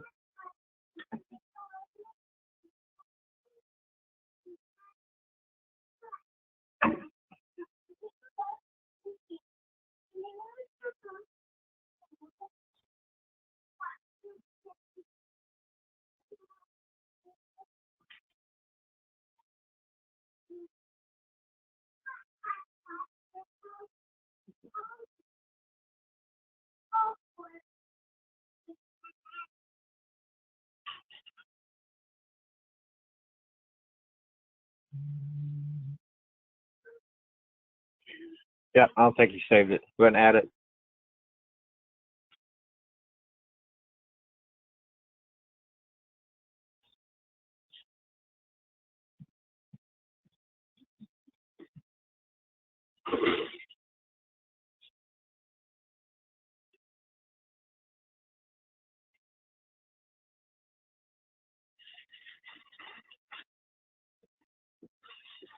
Now you got it.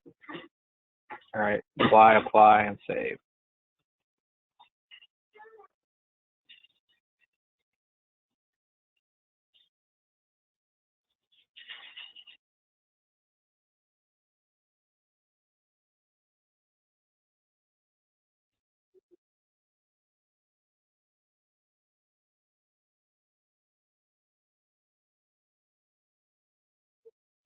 Change it at the front on the other side also. All right, so we want to go into that part definition and reverse those. Go ahead and go to the element manager this time, just be quicker. And under construction principle, upper left.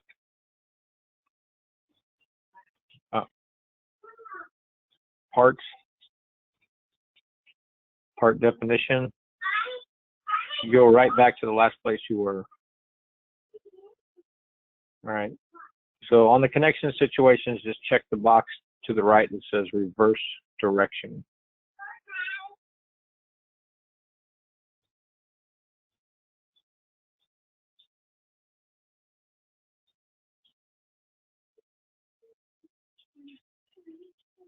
Okay. Save that, close, and refresh.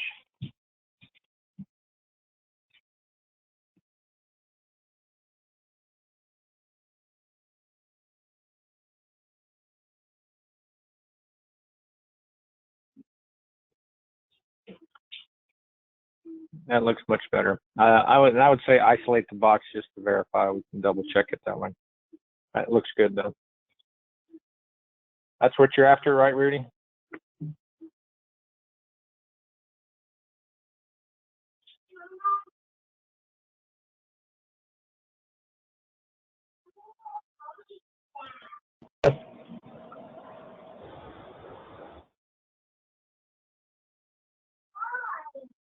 Give me an ISO view on that, Ray.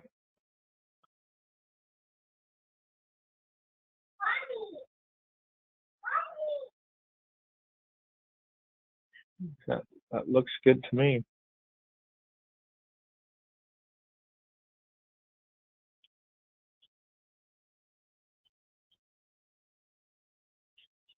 All right, go to your element manager for me, Ray. And find your variables down in the general rules.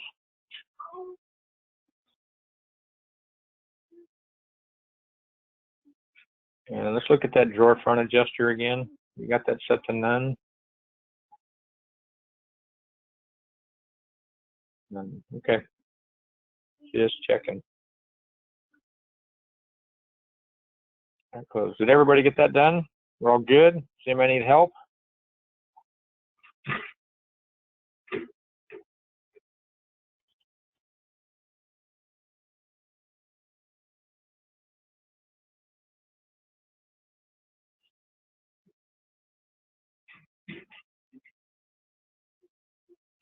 All right, I'm going to take that everybody got that. All right, go ahead and show all your elements then.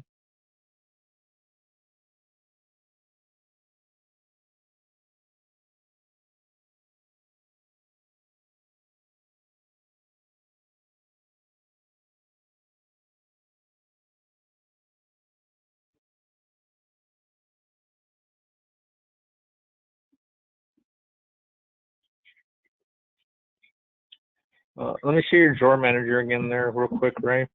See your drawer.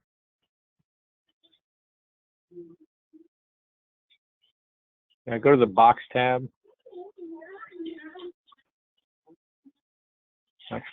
Okay. It's all good. Don't forget to go through and put all the rip heights that you would possibly use at some point.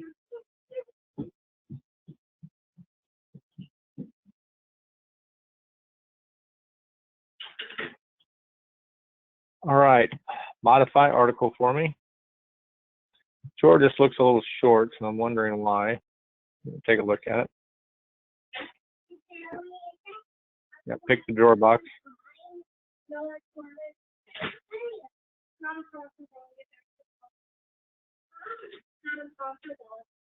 All right, so on the tab down here where we have the drawer box in, let's go ahead and hit that parameters column.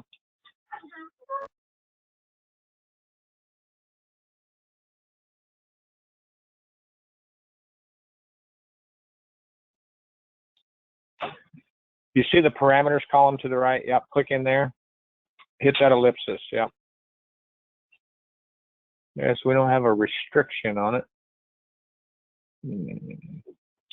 Ray, give me keyboard and mouse real quick. I want to take a look here, see what's going on.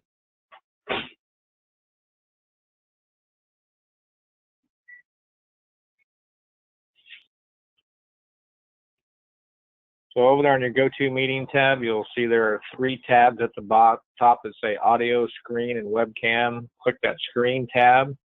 Go down through there, you'll see that you are presenting and you stop showing your screen. Show your screen again. All right, below that, you'll see you can share keyboard and mouse.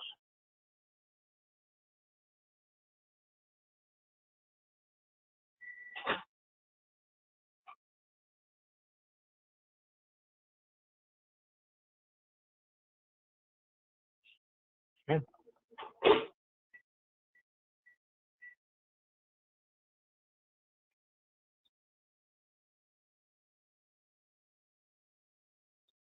Just let go of your mouse for me. Good. When I click that button,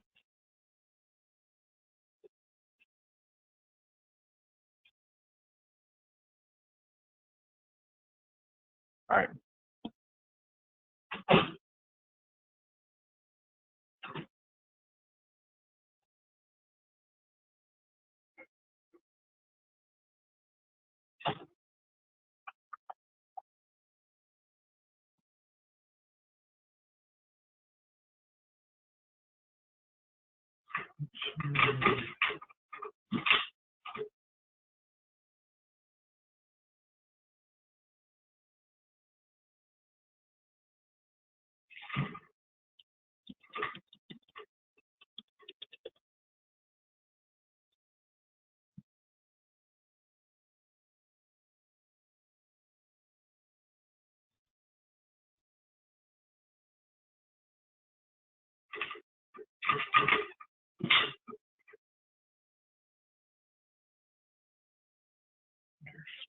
God.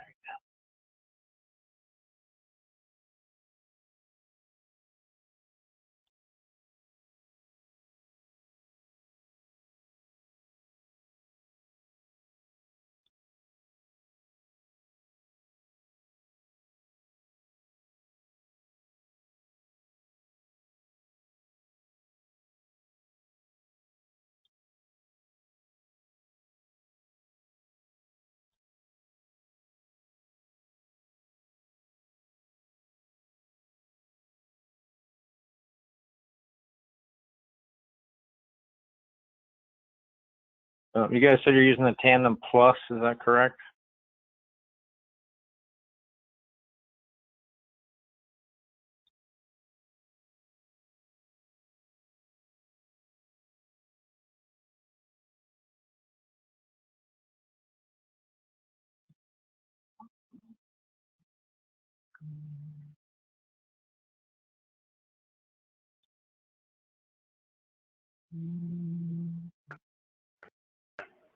Does anybody answer you, Larry? Yes.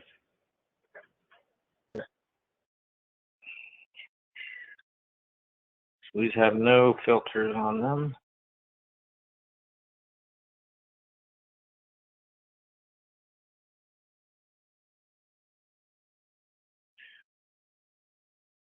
What the heck is this dude?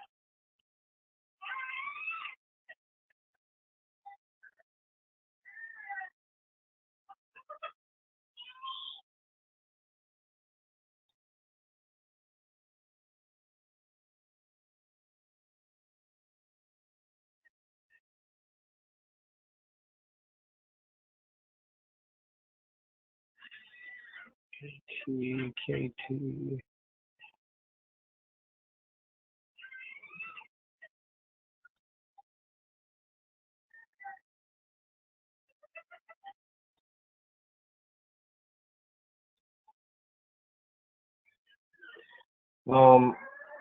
So there are several of these. There's are you using the tip outs or the Blue Motions? Blue Motion? Okay, so they only have two sizes set up here for now, it looks like.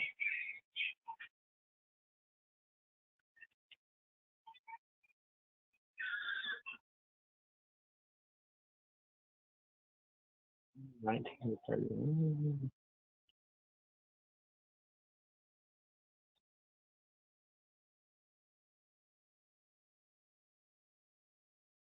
You know what the difference between the AT and the KT is?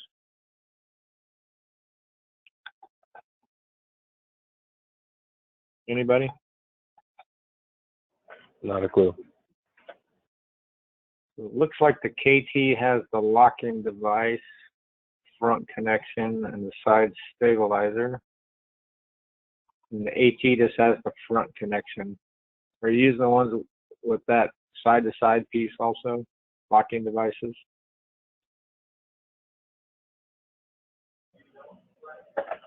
I don't believe so, no.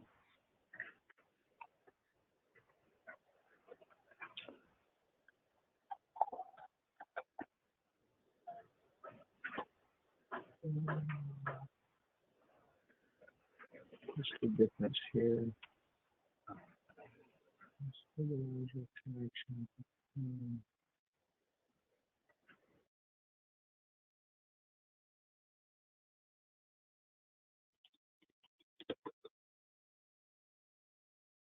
So I'm just going to add a filter so we only get this one for now, see if this is it.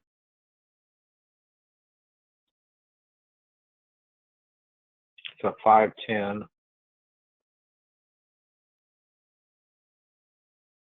Yeah, thanks.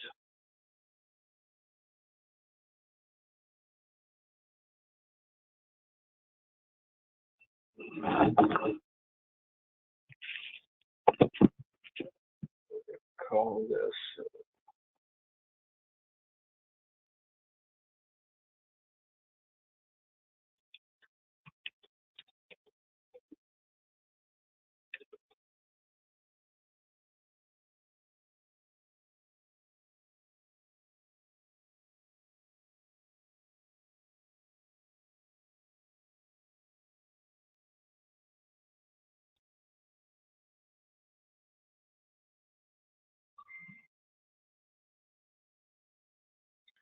All right, so by adding a custom filter here at the connection situation and then assigning that to only one connector set, that means that's the only one I can get. It just kind of limits what we're using. I just want to make sure this is the right one.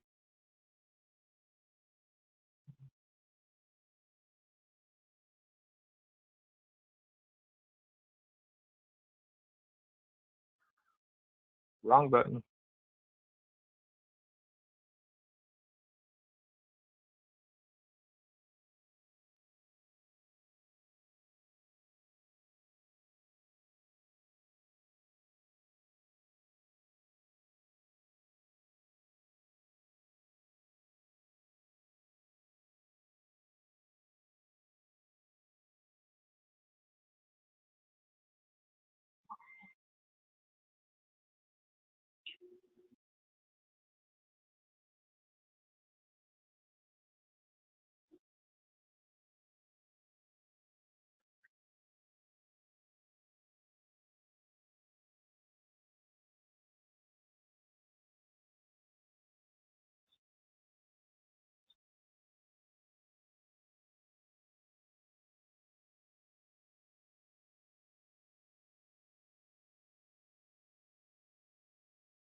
All right, take a look at that hardware. Does that look more like it? Does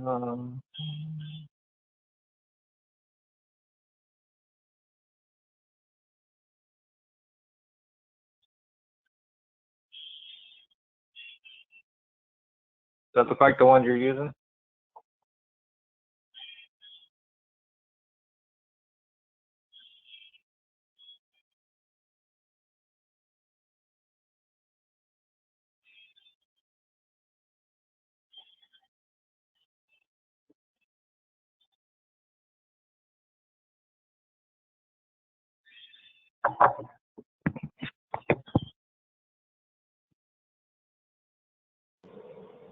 Yep, looks like it.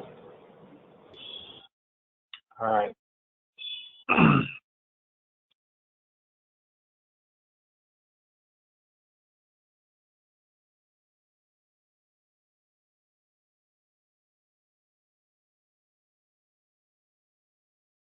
All right, so I'm going to assign you some homework here.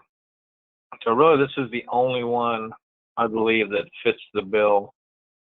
They've got, it looks like one or two of all the different configurations that you can do of the Blue Motion Tandem Plus. And this is the one that you're using.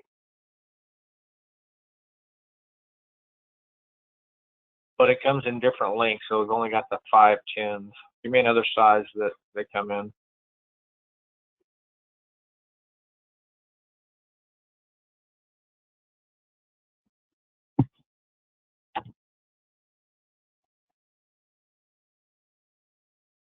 Anybody?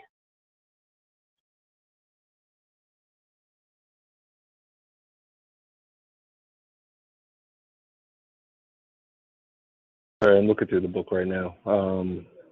510 would be the runner length. Is that correct?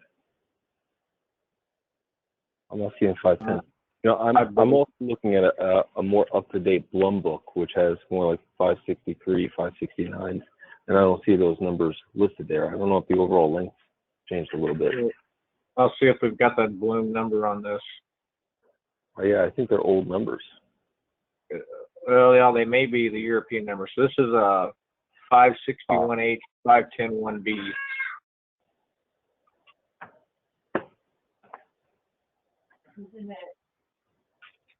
I look like the right number. So 510 would end up being, in millimeters, is 20 inches. So, yep. I don't know. I think it's a metric slide. I think that's the problem. So what's the Bloom number that you're using? 563. Actually, 563H is the one we typically use.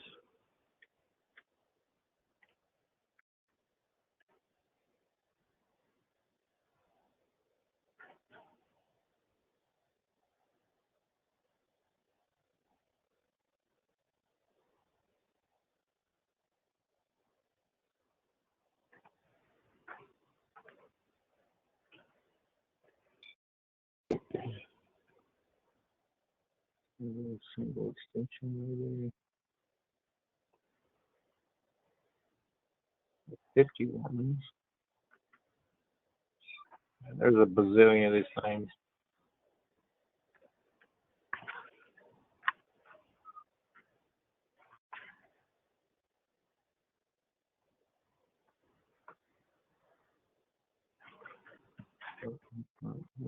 Silver green. Two brackets.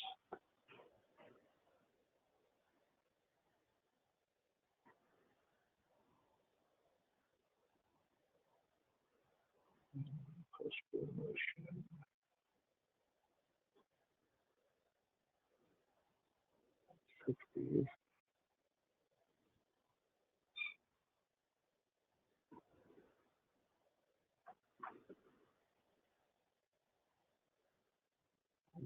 $61.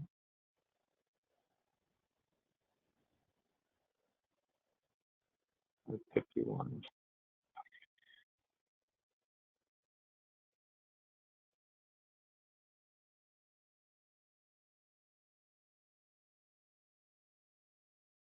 So I'm gonna say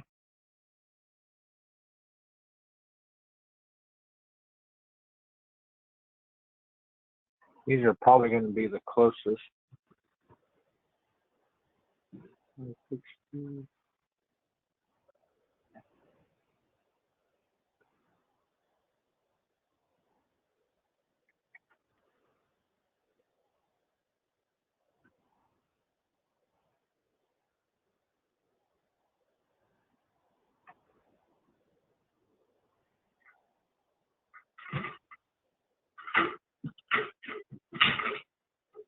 Is there do you see a 561 in your Bloom book?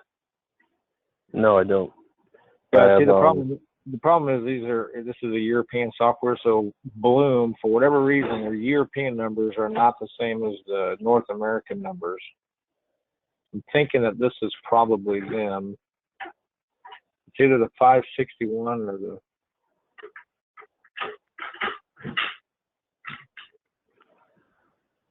So this is a tandem plus Bloom motion, full extension, 30 kilogram.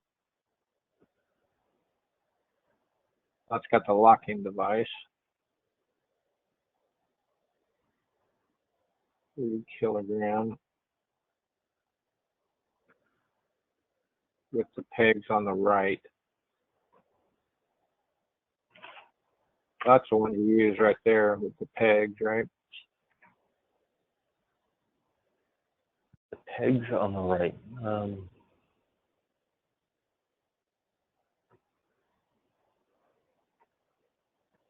not sure I understand that one. The pegs.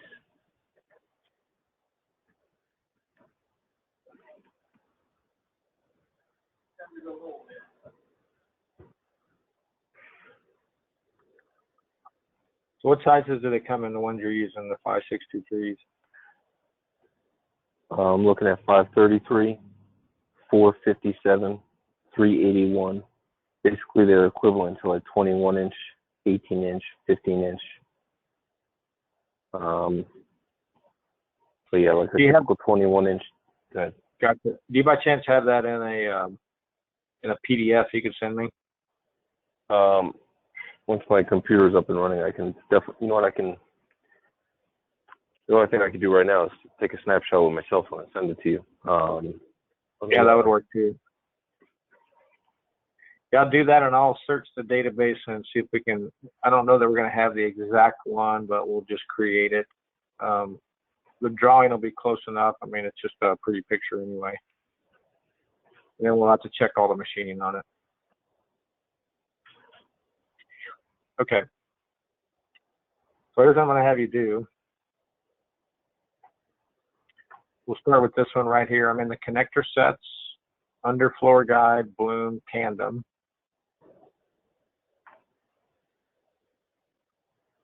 And this is roughly a 20 inch. So I'm going to have you rename this, whatever it is you want to call it, Bloom, tandem, 500 or 20 inch or whatever. And save that. Don't make any changes here yet. And then make a copy of that for every size that you have. And we'll create a folder here in Bloom for Epley.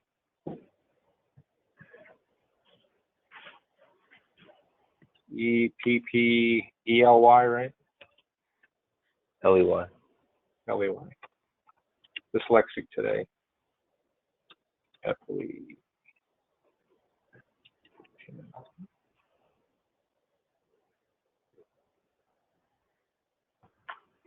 What are you doing to me?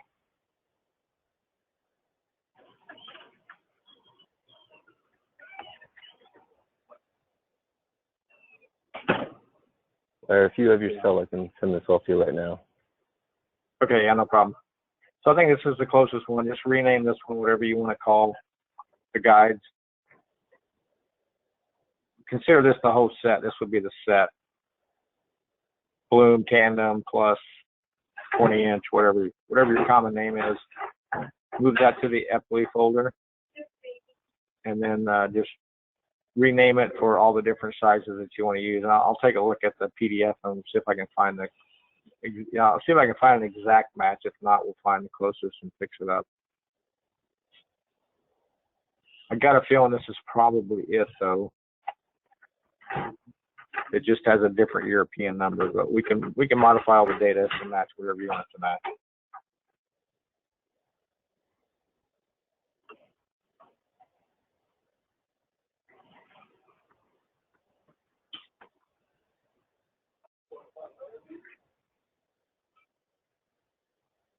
All right, so that'll be your homework.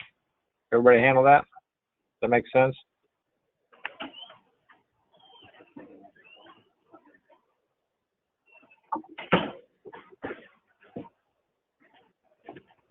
Yes. Crickets. All right. So we spent quite a bit of time on door boxes today, just because of your construction and all that kind of good stuff. So I won't have you do the sign off on that session 4 yet today, Rudy, but we'll try to finish that up tomorrow and then get session 5 in also.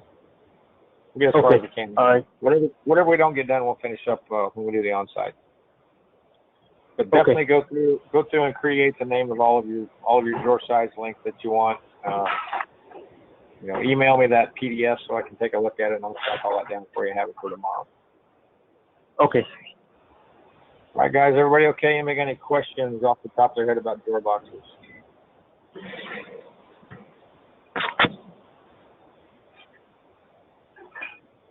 All right.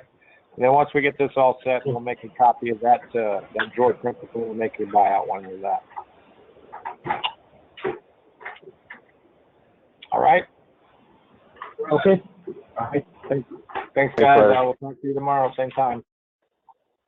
All right. Take care. Okay, bye. Bye-bye.